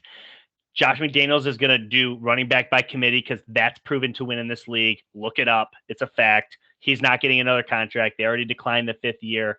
Brandon Bolden's going to get mixed in. Their new rookie that they brought in is going to get to back up Josh. He's going to get carries, and they're going to run Josh a ton because they know they're going to offload him. That's just a fact. They're not going to keep him, or they're going to make him sign for almost nothing because they're putting the money where they need it to. Carr, Hunter, Max, Adams, all those guys that we know and the people that you buy jerseys for. Okay, not that people didn't buy him for Josh Jacobs. So, and then Deron Harmon, another Patriot safety. So he brought in a lot of Patriot guys, but I don't think this is going to be your typical Patriot way style locker room. I really don't. I think this is going to be a very fun locker room. I think Josh has kind of changed his ways a little bit. I think he also sees the success that McVay's having. I think that this is going to be more like, we're going to be disciplined. We're not going to commit all these penalties, but at the same time, it's going to be fun. It's going to be challenging, and we're going to be electric on offense. And before we even get into the first five, let me just say this. The greatest team that I've ever seen in my life was the 2007 Patriots. This offense could be better than that. Oh, boy. Dude, I'm sorry. Devontae Adams coming off the two seasons that he had. Do you just expect that he's just going to fall back down and just No, Hunter Renfrow, great player. Cole, I think, is a tremendous asset to this team. And people forget, Moss and Gronk never played together. Waller and Adams, it's not fair. It's not fair. I'm totally with your hype on the weapons. I think everybody the offense should is unreal. Be. The problem is this O-line could ruin all that. Yeah. That's the problem. The weapons are there. The quarterback is there. I believe in the running back. Kenyon Drake is a great 2 as well. Josh Jacobs played 3 seasons. He has over 3,000 rushing yards for the Raiders. They've never had a good line, I don't think, why he's there. So I think Josh Jacobs averages like 3.5 yards a carry. 4. Averages 4 yards a carry. I'm just saying those are great numbers. He doesn't have the turn on his highlight clip and he makes 8 people miss. He's just a kind of ground and pound kind of guy.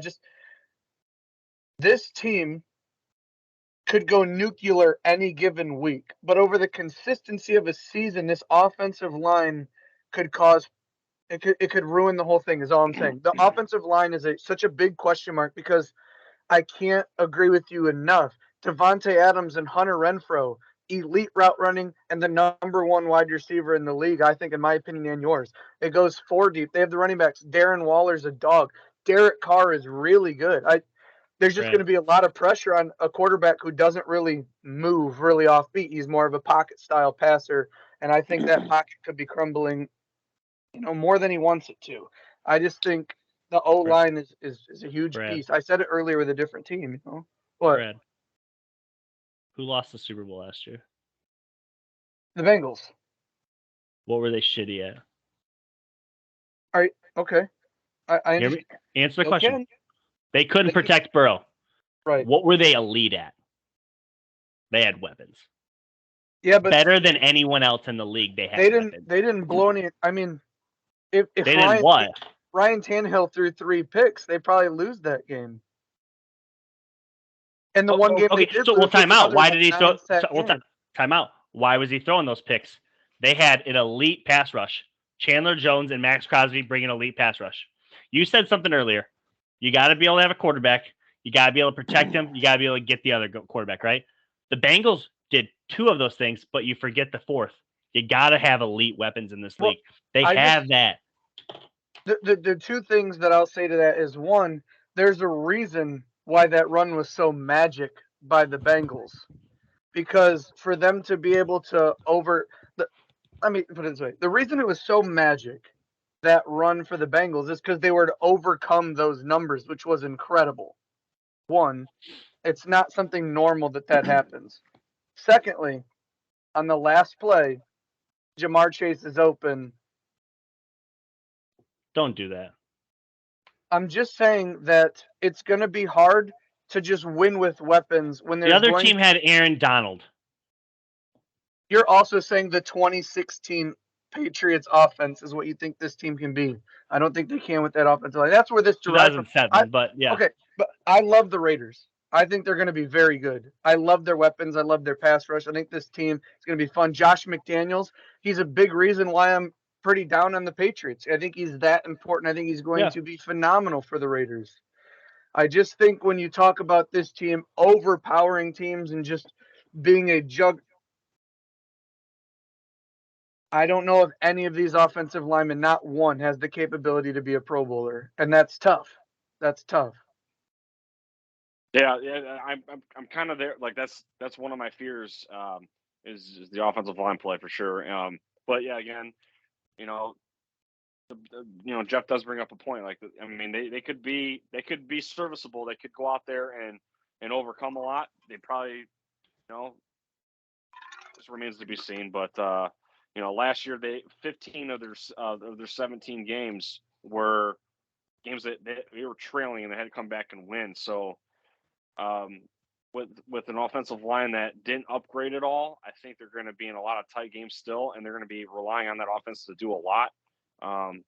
And again, it doesn't come to fruition if they can't keep Derek Carr off his back. However, the cool thing with McDaniels is they can come up with plays to get the ball out of Derek Carr's hands quickly. He does have a quick release, and that's why I think that stable running backs is going to be key. I think that I'm rooting for Kenyon Drake. I really think if Kenyon Drake gets a shot here, I think he could have a good role too within the gadget kind of style. But I'll end with this, Jeff. Josh Jacobs over or under 800 yards rushing? Under. Okay. Oh, that was quick.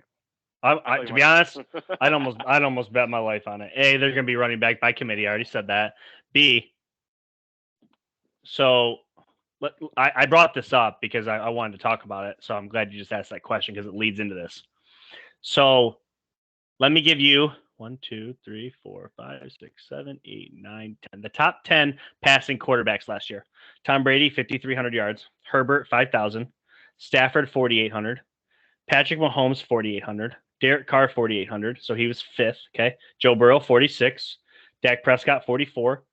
Josh Allen, 44. Kirk Cousins, 42. And Rodgers, just under 42. All of these guys that I just named, okay, those are your top 10 passing yard leaders. I'm going to read a bunch of touchdown numbers, and I want you to tell me which one doesn't sound right. 43, 38, 41, 37, 23, 34, 37, 36, 33, 37. Who do you think that 23 belongs to? I already know who it is. Brad, do you want to guess that? I have the list he's looking at in front of me. It's Derek Carr. It's Derek Carr. Yeah. I'm sorry. That number's exploding. It's going to be in the 40s. It's not going to be a lot of room for Josh Jacobs. It could be because a lot of the problems with the John Gruden offense was the red zone offense was terrible. They would settle for 3 and not score touchdowns. So, I mean, it could be, but again.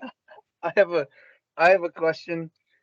I'm going to go with those same quarterbacks, and I'm going to list off how many times they were sacked. You tell me which quarterbacks are off this list. 22, 31, 30, 28, 40, 51, 30, 26, 28, 30. It's Burrow and Carr. They're getting the shit beat out of them. And I think what the Bengals have done is improve that offensive line. And the Raiders have done a good job of everything around the offensive line, but he was sacked 40 times. I don't think that number is going anywhere. But last year he didn't have Devontae Adams. The Bengals, instead of addressing the offensive line last year, which we argued about pre-draft, you were very big on offensive line. I said, no, go get freaking Jamar Chase. This time, the Raiders could have probably went out and got a lineman. They're like, no, we want Devontae Adams. Next year's a lineman.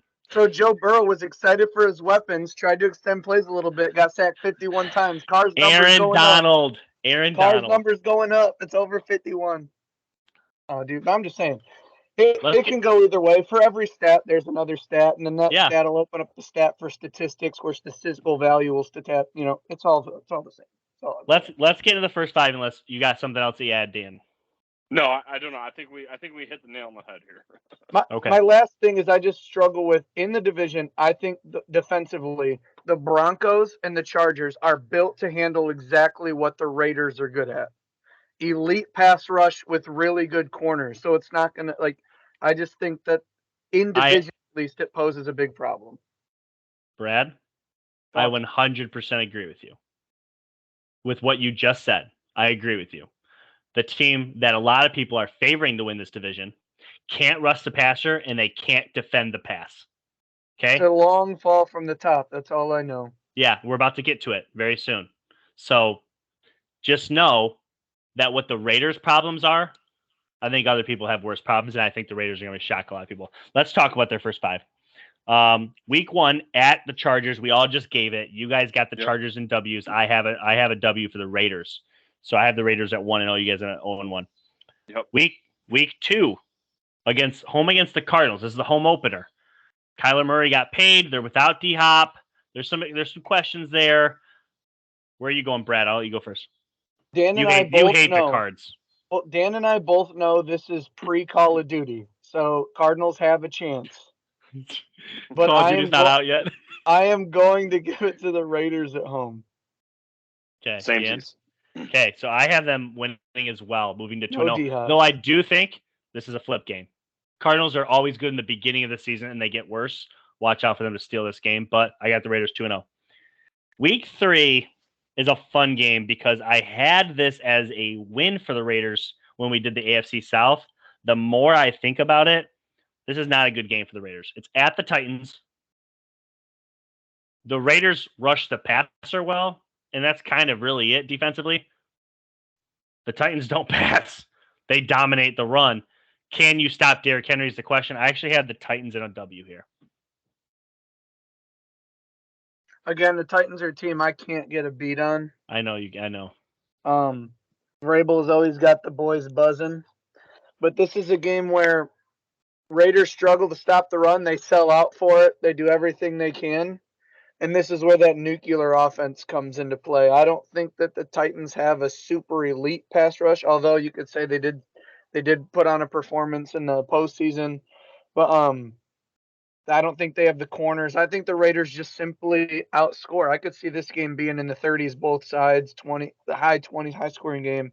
I like the Raiders on the road at Tennessee, though. You asked me this this first 2 months ago. I had this as an L. I have switched to a W. They shipped their second best weapon to Philly. They got no wideouts that are going to be proven yet. And like I said, they sell out for the run. I think the Raiders win this game, and I think Tannehill is going to have a hard time trying to move the ball when asked to throw when they're down. Next game, we have the Broncos and Raiders. This is a home game for the Raiders. I just gave this a W for the Raiders. I don't remember what you guys gave. Brad, what did you give? I gave an L, but I kind of want to switch. Oh my God! See, I talked you into the Raiders. I knew this would happen. No. I had it as an L for the Broncos. I'm sorry. I had the Raiders winning this game at home because I thought it'd be a must-win. But after going into it, the Raiders are 2-1. I thought they might be worse, but looking at it, they're 2-1. I'm actually going to flip. So my first 5, I have the Broncos at 4-1 now instead of 3-2, and I'm going to give the Raiders a loss here, even though it's at home. I'm going to give it to Denver. Raiders are 2-2. Dan? Okay, I think I said earlier. You took the Raiders. By 5. Yep. Raiders by 5. I think I'm sticking with that. Okay. Week 5, Raiders at Kansas City. I'm excited to talk about Kansas City. I think they have big problems when they're going up against a team like the Raiders. They have nobody to get their wide receivers. They really only pose a threat up front with Chris Jones. They don't really rush the passer that well. Yeah, the Raiders' offensive line might be dog shit, but to be honest, they exposed them 2 years ago. They didn't have so much success last year. I think the Raiders get back to that way. They attack the Chiefs, and they move to 4-1 going into an early bye week, by the way. So week 6. Brad, what do you got here? I really just believe the Chiefs are in trouble this year. I like the Raiders. They can blow them out or win in a shootout. I like the Raiders a lot, actually, Monday night. Dan? Curveball. I got the L here. This is a primetime game, if I'm not mistaken, correct? Monday night, October Monday night 10th. game. Yeah. Give me the Chiefs here. It's at Arrowhead. I think the Raiders are going to lose a close one, but yeah, I got the L here. One more thing before we move on from the Raiders, because we've talked a lot, but what's your opinion on the week 6 bye week? Is it a kick in the nuts? Is it just whatever? Are you indifferent about it? Rather it be a little bit later and more of the meat part of the schedule. Yeah. They have a gauntlet to get through, and this is like just a pre test, a preseason part of their the fraction here of what's going on. They got to go at New Orleans. They probably could use it around the 8 or 9, maybe 10 bye week range, but I'm not happy with 6, and we'll see what happens with McDaniels. But under Gruden, we come out 3 years, out of the gates on fire. We probably win a couple games we shouldn't have. Probably shouldn't have beat the Ravens last year, but Lamar Jackson couldn't stop dropping the ball. Having said that, they can stay healthy, I'm okay with it. But I feel like they're going to need that they're going to need that bye week to be up a little bit. I think something that's good though with the bye week that's early is you look at the rest of their schedule. So week 7 you have the Texans, which is a lower team. Winnable. 2 weeks later, week 9, you have the Jaguars.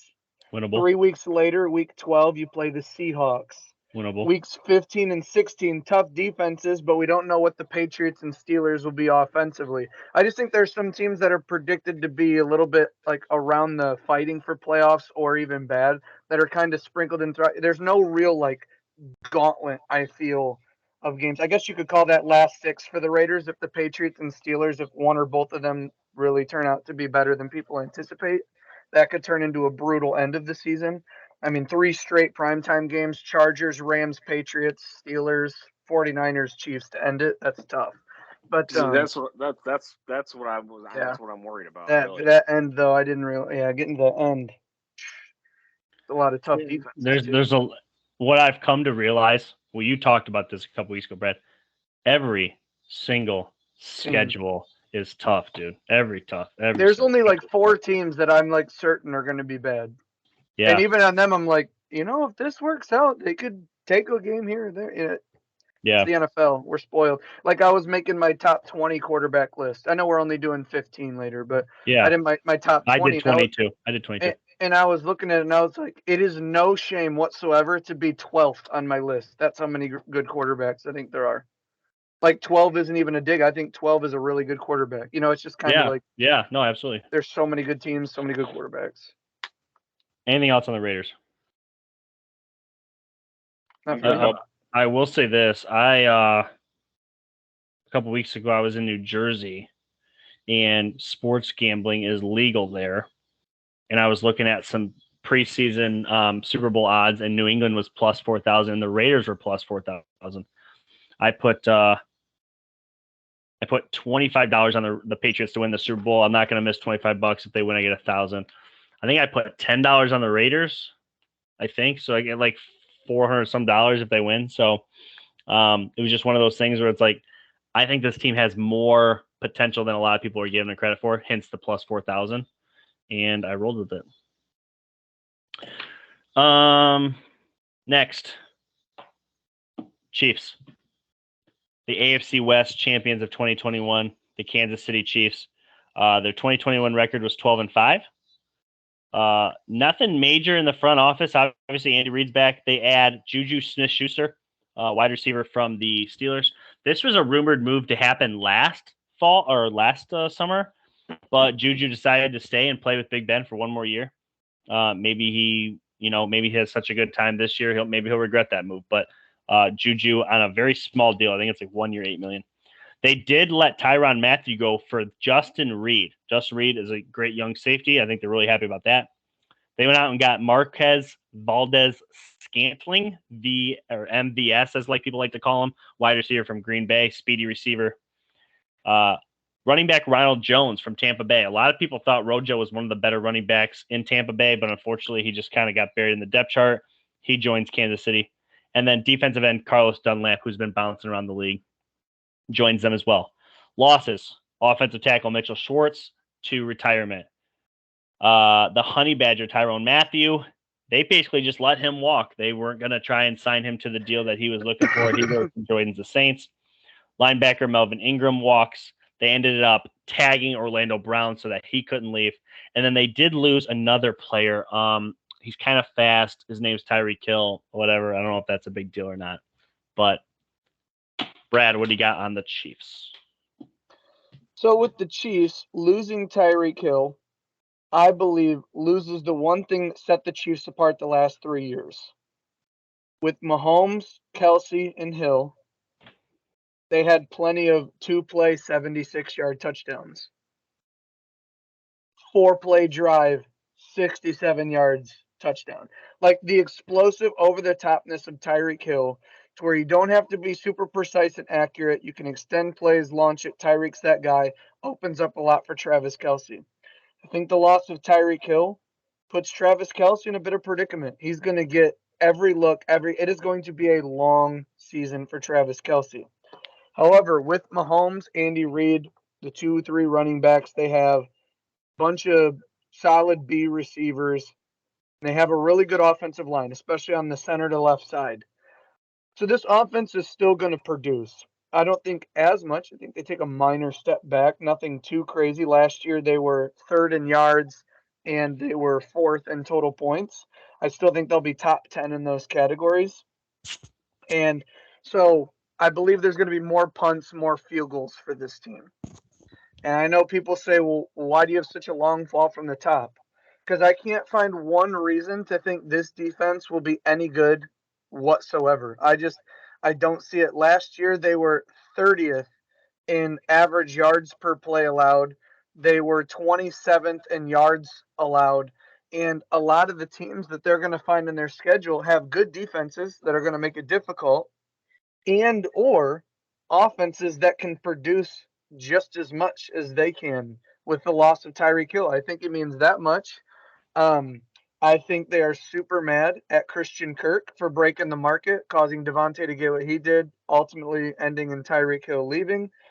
I don't think they're going to rush the passer well. I don't think they're going to defend the pass well. They lose Charvarius Ward, who statistically was the second best receiver in the AFC behind only J.C. Jackson. He's now a 49er. They lose Tyrann Mathieu. They get Justin Reed, but it's still a downgrade. They draft Trent McDuffie. What's he going to be? These linebackers, average. Frank Clark hasn't really been that good. And Chris Jones, who's good. I like Chris Jones. Great player. But, I mean, how much is that going to impact their winning?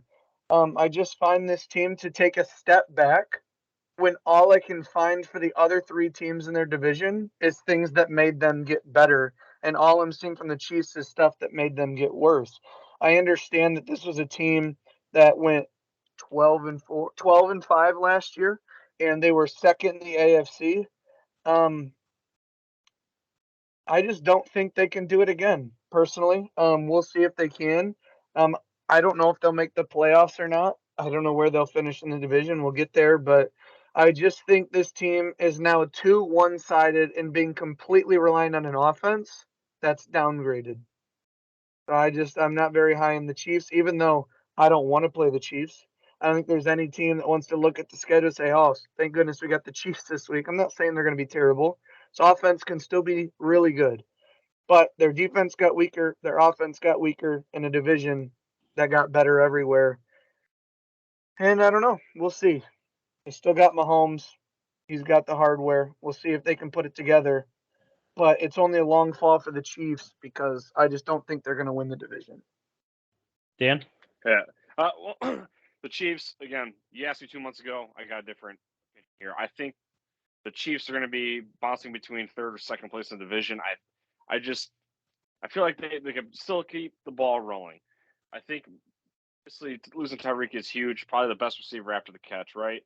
And Mahomes running around back there like a madman, just just like Kyler Murray with fuck it, he's down there somewhere, right? He's gonna throw it. But you're right, Travis Kelce's in for a long season. He is going to be, he's Mahomes' really the main target. I know he hits Tyreek Hill a lot, or used to, but Travis Kelce finds himself in the seams all day long. Juju Smith-Schuster, he was supposed to be taken over for the number one after the head case left the Steelers. And even though Ben Roethlisberger was a custard-filled donut with a noodle arm, Hey, no. Juju never really took that leap that you guys wanted, at least I feel like. And then with MVS, he was a Hall of Fame quarterback in Aaron Rodgers. So is Mahomes going to unlock him? Is Andy Reid going to unlock him? He's a fast guy. Is he going to be the Tyreek Hill role? We don't know. They also lost Byron Pringle, which was their guy to come in there to add even more speed. I feel like the Chiefs are still dangerous only for that Andy Reid, Eric Bieniemy, and Mahomes is there. That's really only it. I feel like there's still going to be a threat. Brad even said that. Like, you're going to take a step back, but there's still going to be a threat when you play them. We have to see if Andy Reid can fix these B receivers and turn them into A's. And that defense was already suspect in the back end. Teams could pass on them all day, but they're going to be relying on throwing quite a bit. So the one thing I want to say before we get into their first five, you kind of touched on it, Dan. Juju's never just been a number one. He was a fantastic number two under Antonio Brown, and he was a nice complementary piece in Pittsburgh the last couple of years when they had a bunch of B receivers, and he was one of them. I do think it's interesting. Anytime you try to replace one guy with three, it typically doesn't bode well. They have tried to replace Tyreek Hill by going out and getting MVS. They went out and drafted Sky Moore, who everybody's talking about as the top speedy receiver in this draft that can kind of get loose. Everyone's kind of hyping him up a lot. And then they still have, his name's drawing a blank to me all of a sudden. Their one speedy receiver, people are probably listening and they shout it out. Thank you, McCole Hardman, who's a speedy receiver. So really, you have three speedy receivers to try and replace Tyreek.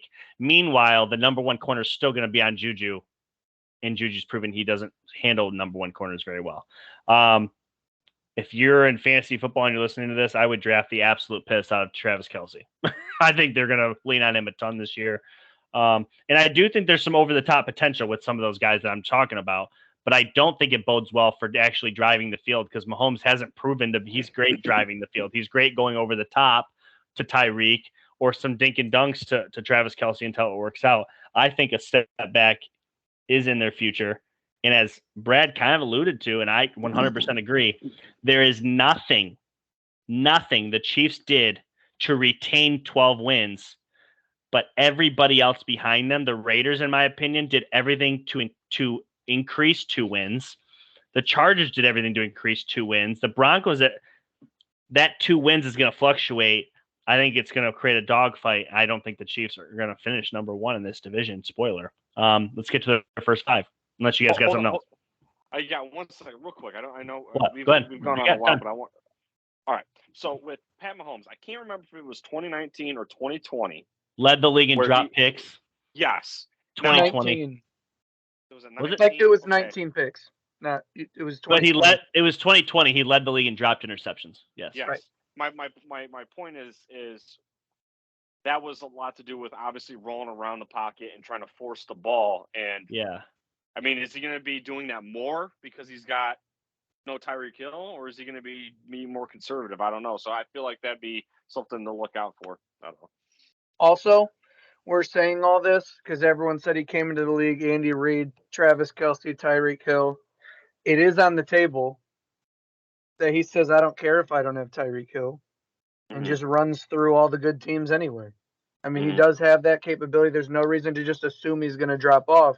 This is a guy now who's been an MVP, a Super Bowl MVP, has a ring. He's seen a lot coming off of a tough loss versus the Bengals, trying to, stay on top of the AFC. So we can't just assume they're going to be bad because of the division. It's only 6 games. There's still 11 other teams that are going to have to find a way to beat the Chiefs in a random week. And again, it's an offensive league, and you still got Mahomes. We're going to see where he's on at our list in a little bit, but. Whew. Yeah, I guess the one thing is Patrick Mahomes came in this league and sat behind Alex Smith for a full year. He literally he was 22 of 35 his first year. He did not throw a lot of passes. They brought him in garbage time. His first full year starting, he started every game, threw 50 touchdowns. I mean, literally, here's the list of people throwing 50 touchdowns. Peyton Manning, Tom Brady, Patrick Mahomes. Pretty freaking elite. Well, the following year, he takes a major step back. He did have a small injury that held him out of 2 games, but he only threw 26 touchdowns. These last 2 years, 38 and 37. This past year, he threw a career-high 658 pass attempts, 13 picks. It was the most he'd ever thrown. He also threw the most pass attempts also of his career. So it's like the more you ask him to do, it almost seems like he hasn't had this. Not 13 picks is a lot because it's definitely not 13 picks you're happy with. But the more we're asking him to do, the more he struggles. And now you're taking away. If it's not his number one, it's his number 1A. I mean, Tyreek and Travis Kelce. That's it's how hard to spoiled rank he's them. been. That's Yes, how kind of spoiled. It's either A or 1A. I mean, there's no other way around it. There's no 1 and 2. It's either 1A. You can make a or case 1. they're both the best at their respective positions. You could just make the argument. Yes, they're both top 2, top 3 easily all day in their positions. You're exactly right. So let's get to the first 5. Their first game is on the road at Arizona. This is actually a really fun game. I think this is a really exciting first game for the Chiefs. It's kind of weird because it's not as high profile as they could have gone, but it's still got a lot of intrigue. KC at Arizona. Dan, I'll let you go first.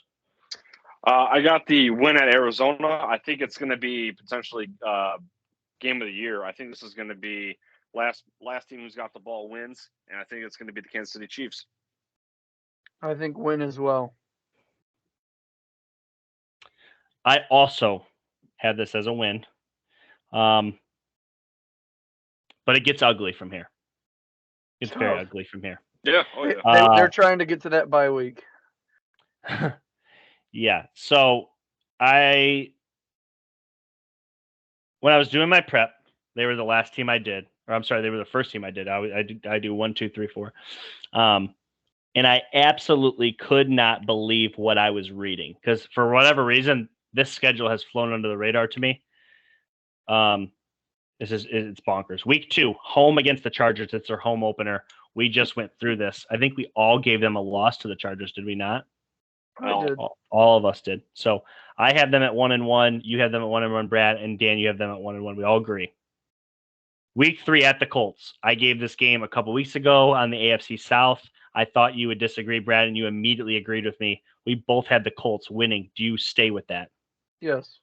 I have the Colts beating them as well. Dan, what do you got them here? Colts. You have the Colts as well. Okay, so we both have them dropping to 1-2. Week 4, they travel to Tampa. This is Sunday night. This is a banger. It's the game that we found out was the Sunday night game when it could have been Ravens and I think Bills, right? Ravens Bills. Is that 1 o'clock? We're like, how is that at 1 o'clock? We're like, oh, because Tom Brady and Patrick Mahomes are Sunday night. Mm-hmm. Y'all know where I'm going. I got Brady and the Bucs all day here. Tampa. Holy shit. We got them dropping to 1-3. Week 5. I just gave you this game a second ago. I thought the Raiders were better. Brad, where did you have this game? I had the Raiders and Dan had the Chiefs. Yep. So I got them at 2-3. You have it 2-3. You have them at 1-4. I have them at 1-4, Brad. I'm going to keep going if you guys don't mind. Yeah, sure. Yeah. I have the whole schedule in front of me too. Yeah, I had to. That's how crazy and daunting this is. Week 6 is what everybody's going to be looking for. Yeah, obviously Brady and Patrick Mahomes is fun. Week 6 is what people got their eyes on, by the way, which will be on Sunday at 4:25. It'll be the game of the week on CBS. The Bills and Patrick Mahomes and the Chiefs AFC rematch.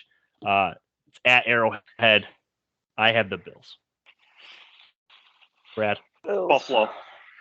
Holy shit. We all have them at. So I have them at 1-5. Brad, you got them at 1-5. Dan, you got them at 2-4. Correct. Week 7 at the 49ers. There's no way they lose again. I have to give them a W going into the bye. I'm gonna have them at 3-4. They're gonna eke out a win. I mean, or they take another L, but I'll give them the win here. Brad, what do you got? 49ers.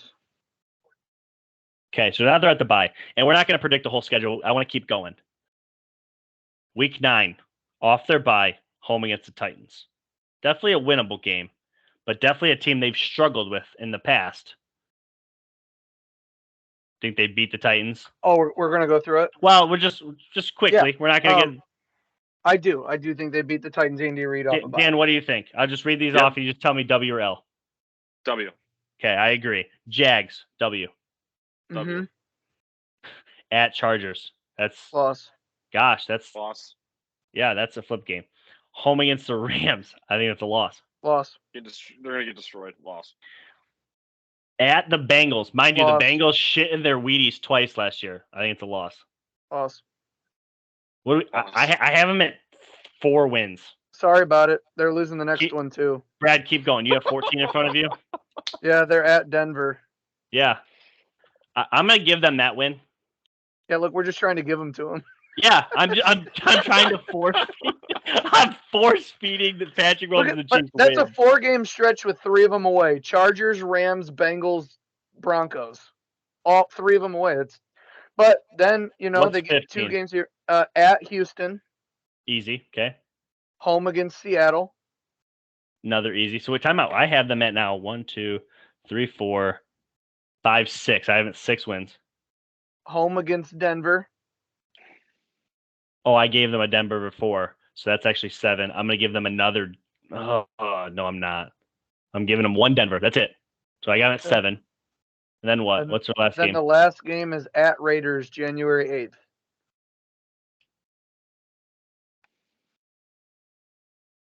I'm gonna make a silly prediction. You guys can laugh. At this point, they've missed the playoffs. Patrick Mahomes not playing. Raiders win that game too. I think so.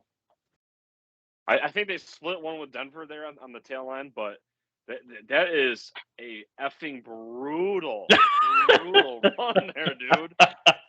I know we have a tough tail end there, especially playing the Rams, but I do not want to play the Rams. I do not want to play the Rams. I know the Chiefs do not want to play the Rams. That is brutal. You do not want, I'm telling you, you do not want any part of the Rams and Bengals. A lot of people think the Bengals are going to, no, you want no part of that. You also want no part of the Bills. You also want no part of Tampa. You also want no part of the Chargers. You also want no part of the Raiders. We have no idea what the 49ers are going to be. We have no idea what the Broncos are going to be, but you don't want a piece of them either. Literally everybody on their schedule. Arizona started the season like 8-0 last year. I would suspect they're going to have some success again this year. Who knows what they are? That's not an easy game. I'm not joking. You people are laughing. The Chiefs would be literally partying if they came out and started the season 4-3. Well, that's what I'm saying. Like, that's why I like to do this game with a lot of people at work or with my friends. It's like, hey, what are the Chiefs going to go this year?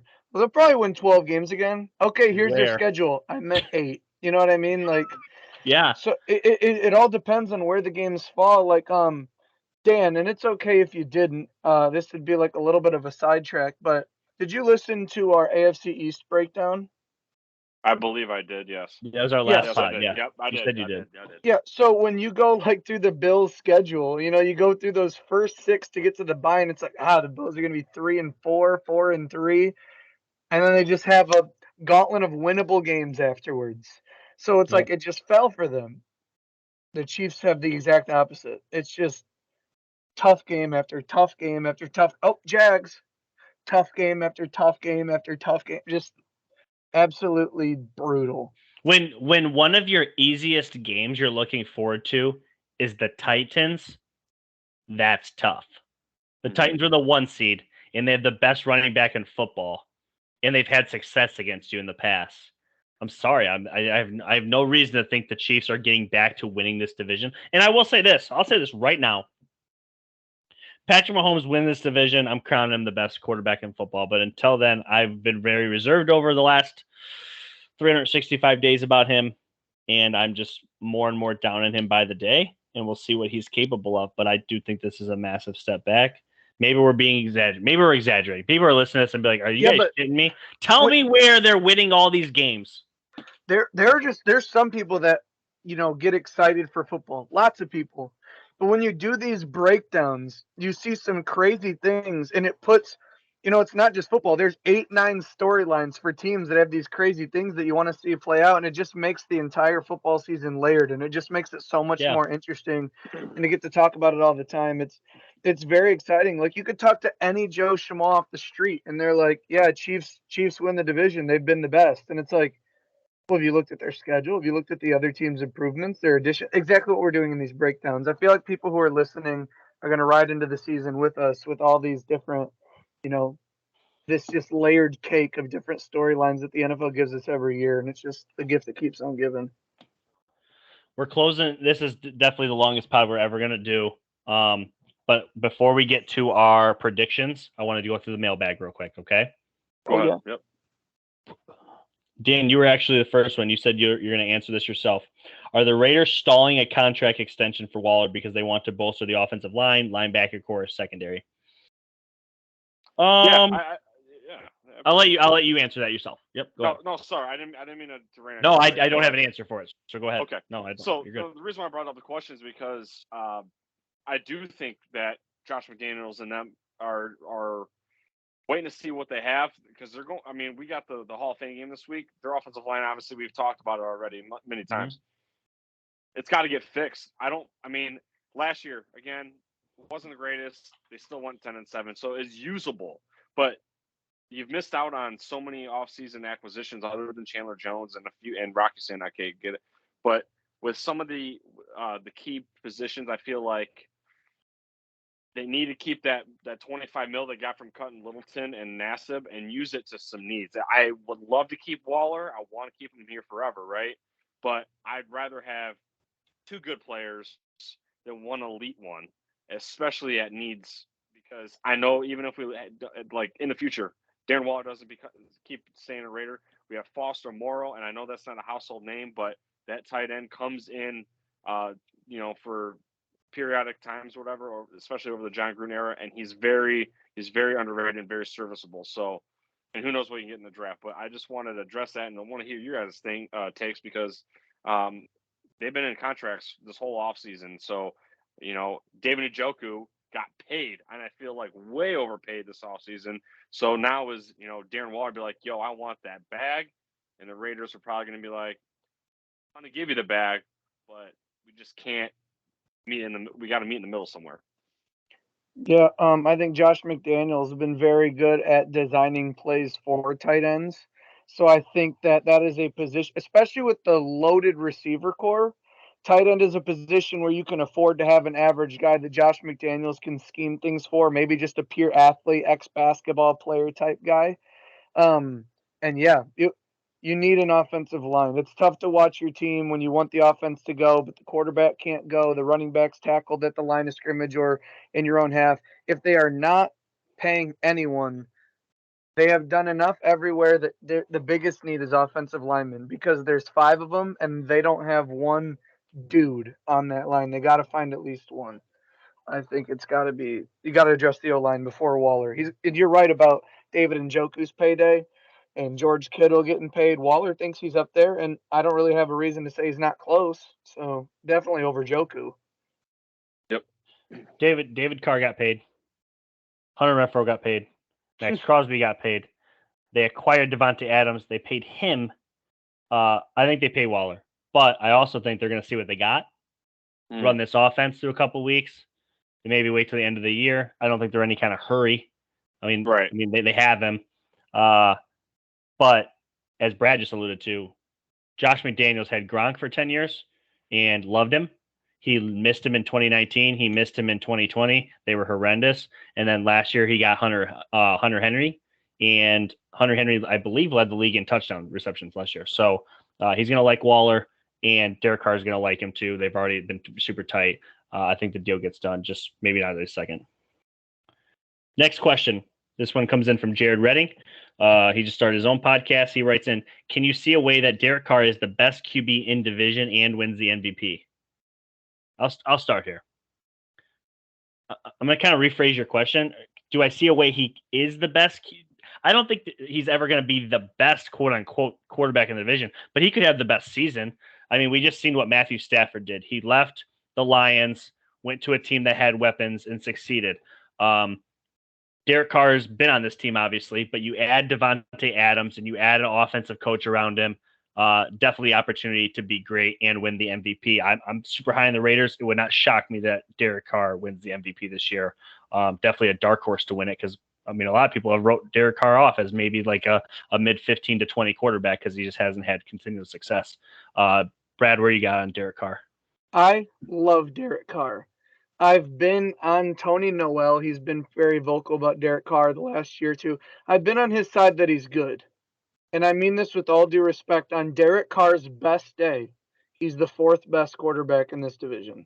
I cannot see a way that he's first. I struggle to see a place where he's the 3rd.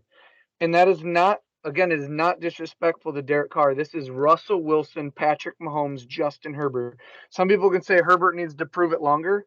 I can only go based off the two-year sample I have, and it is really high. We've seen what Russell's done, and Patrick Mahomes, we've seen what he's done. Derek Carr certainly could have a great statistical year and be in the MVP conversation. How can you say the MVP if he wins that he wouldn't be the best quarterback in division? I just don't see a day that in a draft where you are picking a quarterback to start your team in real life that you would pick Derek Carr over any of the other three guys in his division. And that's just because the division's spoiled. I want to reiterate, Derek Carr could be the 6th best quarterback in the league and still be the 4th best quarterback in his own division. Unfortunately, that's just how loaded they are. Damn, I said off to you, but Derek Carr did outplay. I don't know if outplay might not be the word. Derek Carr beat Justin Herbert in a playoff game last year. Just want to throw that out there. But Dan, What are you going to say? No, it's definitely very possible. We had, talked about Derek Carr almost hitting 4,800 yards last year with Zay Jones and Hunter Renfrow. So, and of course Darren Waller, right? But you add the weapons, and you add a mastermind in the offense, play calling. I think the touchdown numbers go up. I think he finally eclipses 5,000 yards this year. I think it's very, very likely. So yeah. Next question comes in from Zach Ellison. What does the additions of Khalil Mack, J.C. Jackson, and Sebastian Joseph Day do to the Chargers defense? Can they the best defense in the league? Can they take down the Chiefs and run the AFC West as champs? Short question. They're a top 5 offense on paper, or top 5 defense on paper. Everything that they lacked last year, they now have. And can they take down the Chiefs? You just answered that a minute ago. 100%. Brad? Yeah. Those additions make them, in my opinion, without question, top 5 defense in the league. And, I mean, it's just what they've done with those huge pieces and massive spots. How that's going to complement this offense is going to make the Chargers a juggernaut. Dan? If I got to go on any more longer here boasting about how good the Chargers are, I'm going to puke and shit on the floor. They definitely, This one comes in from Corey Wilson. With 7 spots in the playoffs, will this be the first time a whole division makes the playoffs? Dan? Can it happen? Yes, but because of how of a daunting task would be to ask the Chiefs to go out and do that, I think that if any of the teams miss the playoffs, it's the Chiefs. They are reigning kings for as far as we can remember, and since Andy Reid's been there. I don't think so. It's possible. Brad? Mathematically possible. I don't think it'll happen. But if the Chiefs take 4th in the division, and next year they get 2 different divisions on their schedule, the Chiefs could be a 14-3 team the following year. I mean, the team is built to be real good. They just have a terrible run of things with the defense I don't believe is very good. So, no, they're not all going to make it. But mathematically, Corey, it can be done. The NFC is more wide open. If the Cardinals and 49ers – well, no, the Seahawks suck. Never mind. Moving on. No, it's not going to happen. Forgot. They don't have Russ no more. I forgot. With 7 teams in the playoffs, he's saying, will it be the first time a whole division? I don't think so. I just think the Chiefs have too much of an uphill battle. The Broncos, I don't know that they have enough offensive talent to really kind of catapult themselves even above the Chiefs. I think those 2 teams are kind of battle for 3rd, and I just don't know that they have enough to get all 4 in the playoffs. But I will say this. If there's any division in the history of football, it's 100% this division, this season, that it could happen. Every one of these teams added offensive pieces. 3 of the 4 added pass rushers. It's definitely possible. I just don't think it happens. Jamie Lato, he's a Broncos fan, always writes in. Appreciate you, Jamie. Who finishes the season as Russell Wilson's number 1 wide receiver? Is it Sutton? Is it Judy? Is it Hamler? He also asks if it's Patrick. Patrick tore his ACL today, or is it someone else? Brad? I think I don't know. I just think that Jerry Judy is the best receiver on there. I think he will come out on top. But dark horse, in terms of play style and size, I think KJ Hamler plays a ton like Tyler Lockett. And it can be one of those, we'll take a gadget guy, special teams guy, and somehow Russ will get him a 60-yard bomb every game. And he'll turn into like one of those low-key fantasy guys that gets lost in rotation and can potentially come up. Because he was a star at Penn State. Oh, yeah. So I'm going to say Jerry Judy simply because of his route running ability. I think that's going to put him over the top. as a safety option, but could be any of them. I know it's not going to be Tim Patrick. Yeah, I think it's going to be Cortland Sutton. Okay, I just Good think body. that he's a big body, and I think he's going to be a reliable option. And again, just because of Jerry Judy's drops, his issues with that, obviously year off, your year to fix that and go back in the lab and attack that issue. I think that Cortland Sutton will be the one. Real quick, I'll answer it. Who should it be? Jerry Judy. Who will it be? Say what you want. Russell Wilson, amongst most of his peers, is called the best deep ball thrower in the league. I'm going to give it to the deep threat, KJ Hamler. Brad, I think you nailed it. I think he kind of replaces what Lockett is. I think you initially ask Hamler, listen, I need you to kind of go deep, and this is what I do. I air it out. I throw it deep. Lockett's always made a living off catching those balls, and I think KJ will probably do that too. But it should be Jerry Judy. I just don't think it will be. Woo! We still got a quarterback draft. Are you ready? Yeah. So what I did in order to determine draft order, okay? Don't tell me you got Kevin on the line. No, I did not get Kevin on the line. So that was cool though, Dan. What you do with your fantasy league? Oh yeah.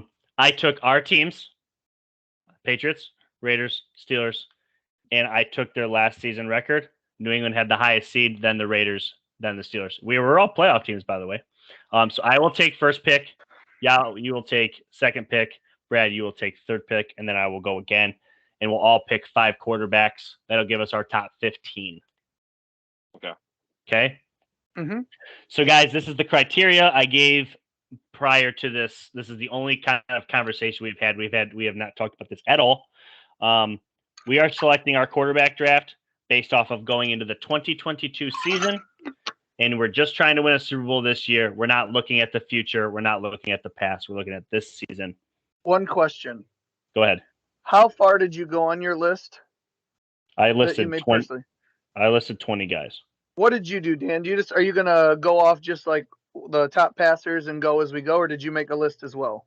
I ranked 15 quarterbacks that I don't know if I misunderstood what Jeff was saying, but I ranked 15 guys that I'd like as a draft board per se. Yeah. From first to 15 who I want to draft. Yeah. My one question, just because I like controversy right off the bat, and this may be tough, Dan, because you only did 15. Jeff, on your personal list, who's number 16? Who was the first guy left off? So I wrote a name. You had your own personal list. Who is your 16? Okay, so I wrote a name, but it's definitely up in the air between him and the next 3 guys. Like I was at that point, I'm just writing some of the names that were left off. But I have, and I feel pretty confident with this. I have Matt Ryan. Okay. Dan, do you have 16 off the top of your head? Matt Ryan. He's your 16? That's hilarious. Who's yours? This is a testament to how good I think the NFL is and how low I am on this player. Dakota Prescott.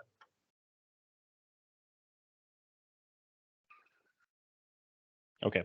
Yeah. So last year. Okay, hear me out. So I re-listened on a terrible team. He's garbage. I re-listened to our draft last year. Me and yours, Brad. Prior to this, okay. And I actually took down the top 16 names that we gave because I want to, as we're saying, I want to say this is where we ranked them last year, okay.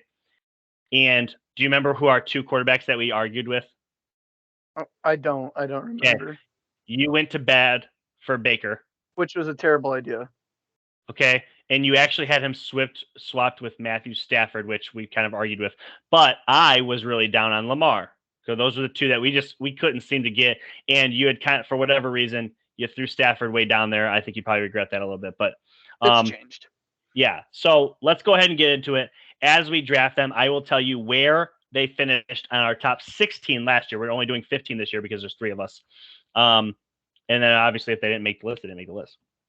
So put a lot of thought in this. Call it whatever you want. The best quarterback in the league for any one game or any one season until he retires is Tom Brady. I always feel comfortable with that. He was number 2 last year. So he's up to number 1 this year. Dan, you are next on the clock. You can have anybody you want, not named Tom Brady. Give me his number 1 fan, Josh Allen. I want to be very clear. That is also my number 2. And if Tom Brady was not in the league, he's number 1. I understand he's had trouble in the playoffs, but he's the back-to-back MVP. Aaron Rodgers can't get out of the top 3, I don't think. So I'm going to take Rodgers at 3. 2 things real quick. Where did you have Josh Allen, Brad? Where did I have Josh Allen? Yeah. 4. You had him at 4. Wow. Okay. So last year he was 5. Okay, so he's up to number 2 this year. Aaron Rodgers at 3, back-to-back MVP. Last year, Aaron Rodgers was 3, so he has not gone anywhere. He also hasn't won any more playoff games since then, so we're really good. We're fine. Okay, so Aaron Rodgers was my personal number 4. You're so wrong for that, dude. I hate Aaron Rodgers. I know you do, but this is where people are going to argue. But this really, and Aaron Rodgers falls in this category. There's a lot of names here. People are going to be mad. It is what it is. I don't really care. Herbert. Joe Burrow is the first. Oh, Joe Burrow. Yeah, I'll take Burrow over Herbert and over Mahomes at this point. Okay. Joe Burrow, just so everybody knows, he was number 16 last year. He was tied with Big Ben. That was our closeout pick. Ew. Yeah, you tied him with Big Ben. Well, I had to throw him in at the end. I know. You did, and you said he was hurt. I had a small sample size, but I'm throwing him in. So he was number 16. Dan, it's you now, sir. All right, because I've been sucking off the Chargers all night, it's gonna stop right now. I'm gonna mix it up a little bit. Give me Stat Patford from the LA Rams. Stafford coming in at 5. So Matt Stafford last year on our list was number 13. That was not because of me. That was because of Brad. It's all Brad's fault. Listen, you guys, I can't even make cool picks. I got to take Mahomes. I can't even make cool picks. Y'all leaving me Rodgers and Mahomes. Time out. You know who's available, correct? Yeah. Okay. I got it right in front of me. Okay. I got him over Herbert. I like Herbert more, but he's got to do some stuff in the postseason for me before I can put him above Mahomes. That's fine. At the end of this year, he could be. At the end of this year, he absolutely could be. Patrick Mahomes comes in at number 6. Last year, he was number 1. I have to go Justin Herbert. I think he's probably too low here. But because of obviously 3 of us had different opinions, if one guy drops, he could drop 2 spots. So Herbert comes in at number 7 this year. Last year, he came in at number 7. So he literally has not improved. He also has 0 playoff wins in that time too. So it's just fine. Number 8, Dan. Gets tough. This is where it gets tough. He plays in Mile High. You know what? Come on. Give me DC. Derek Carr. That's fine. Let's go. Okay. Derek Carr, number 8. I haven't been Homer all night. You haven't. I'll give you that. So Derek Carr last year was number 14, so he jumps up several spots here. I will take Russell Wilson. Russell Wilson's a great spot. He's not going any here. further than 9. So Wilson has a very big drop here. He was hurt. Russell Wilson was number 4 last year. I feel like my list is really close to what it was last year. I'll be interested to see what that is. Maybe after the pod we can stack that up real quick. Yeah, I'm between 2. Pick one. Can you guess which 2? Lamar and Kyler? Lamar's 1, not Kyler. Desean Watson? It is between Desean. I'm going Watson 10. Notice how we're at 10 and we haven't even sniffed Dak Prescott. Yeah, that's fine. I'm just saying 16 at the beginning sounded controversial, but he's going to land what? A couple spots higher maybe? Yeah, last year Watson was number 6. He also Just came off suspension, so that makes sense. Or I'm sorry, he's came off of sitting out a year, and he's going on suspension, so it makes sense he's dropping. But number 11, Dan. I'll take Lamar Jackson. Lamar, okay. Lamar Jackson coming at number 11 here. Last year, Lamar Jackson was number 8, and that was the first big point of contention between me and Brad last year. We just couldn't decide on him. He slips down a couple of spots. He was hurt. Makes sense. I'll take Kyler at 12. Kyler, that hurts you, doesn't it? You hate him. It doesn't hurt, but I will say I'm checking off my quarterbacks as we go. I just checked off Kyler Murray, and my top 12 are all checked off. So maybe a different order, but my top 12 is the exact same as the list we have, just in a different order. There's no one in my top 12 that hasn't been named yet. Exactly the same for me as well. But now my number 13 is not the same as yours. Real quick, Kyler Murray last year was number 10. He comes in at 12. Small drop off. He did kind of play bad towards the end of last year. My number 13 is Dak Prescott. Dakota. So here's the thing. So I obviously I'm done. I don't have any more picks, and I have a feeling that neither of you are going to say my number 14, which is kind of funny. He's probably not going to make the list. So Mac? Dak Prescott last year was number 9, so he falls several spots too. Is Mac your 14? No, Mac Jones isn't even in my top 20.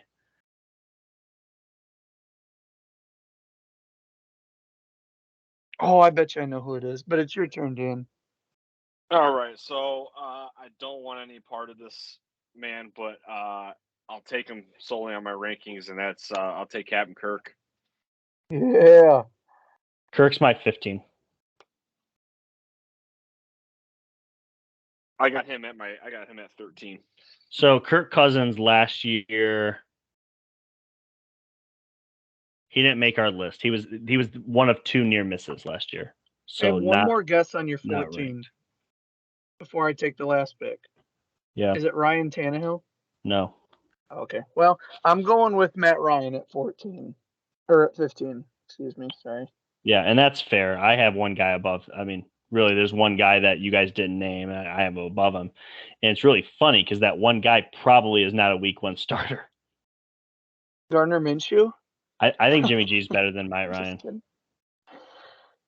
Jimmy G's butt. No, Jimmy G's top 15. Jimmy G's not on my top 20. Matt Ryan last year was number 11, so a small drop. All right, so Jeff, you said you did 20, right? Yeah, so just to round it out, and you throw these guys in any order you want. Jimmy G, Ryan Tannehill, Baker, Trevor Lawrence. To be honest, Baker probably needs to go down. I just kind of wrote his name down. I would actually take Mac Jones over Baker today. But that was my question. Is Mac Jones in your top 20? He's right around 20. I think he's got an argument for this right here. So 16 to about 22. I think there's an argument you could throw him anywhere in there. He's definitely not in the 27, 28, 29, 30 range. I mean, I'd argue that all day. But I don't think he's top 15. And to be honest, if you said 20, I wouldn't argue with you. If you said 25, I don't think I'd argue with you. Just depending on the names that you put in front of him. Like, Mac Jones is better than the Texans quarterback, the Falcons quarterback, the Lions quarterback, the Jets quarterback, the Texans quarterback. I mean, that's 5 right there. That puts me at 27. So I told you I wouldn't allow anything over 27. Okay. He's better than Daniel Jones. Thank you. Carson Wentz. Jameis Winston. Jameis is good. He's poor decision. I like Jameis. Justin Fields. Yeah, better than Justin Fields. Trevor Lawrence. You already said that? We'll see. Tua. We'll see. Better than Tua, in my opinion. There's 10. Trubisky. Better than Trubisky, in my opinion. So yeah, you're right. He's right there. You're already at like 22, 20. He's right there. Yeah, I just think Jimmy G is better than he's getting credit for. So real quick recap: Tom Brady number 1, up 1 spot from last year. Josh Allen number 2, up 3 spots from last year. Aaron Rodgers number 3, exactly the same as last year. Joe Burrow number 4, up 12 spots, biggest mover. Matthew Stafford number 5, up 8 spots from last year. Patrick Mahomes number 6, down 5 spots from last year. Justin Herbert number 7, same as last year. Derek Carr, number 8, up from number 14. Russell Wilson, number 9, down from number 4. Desean Watson, number 10, down from number 6. Lamar Jackson, number 11, down from number 8. Kyler Murray, number 12, down from number 10. Dak Prescott, number 13, down from number 9. Kirk Cousins jumps into the rankings at number 14, was not ranked last year. And number 15 is Matt Ryan. He was at 11 last year. Boys, we went over 2 hours. Yeah, we did. We've talked so much football. I don't know if there's anything more to talk about, but we have one more thing to say. Who wins the AFC West? And if you want to, give a quick 1 to 4. Dan, I'll let you go first, man.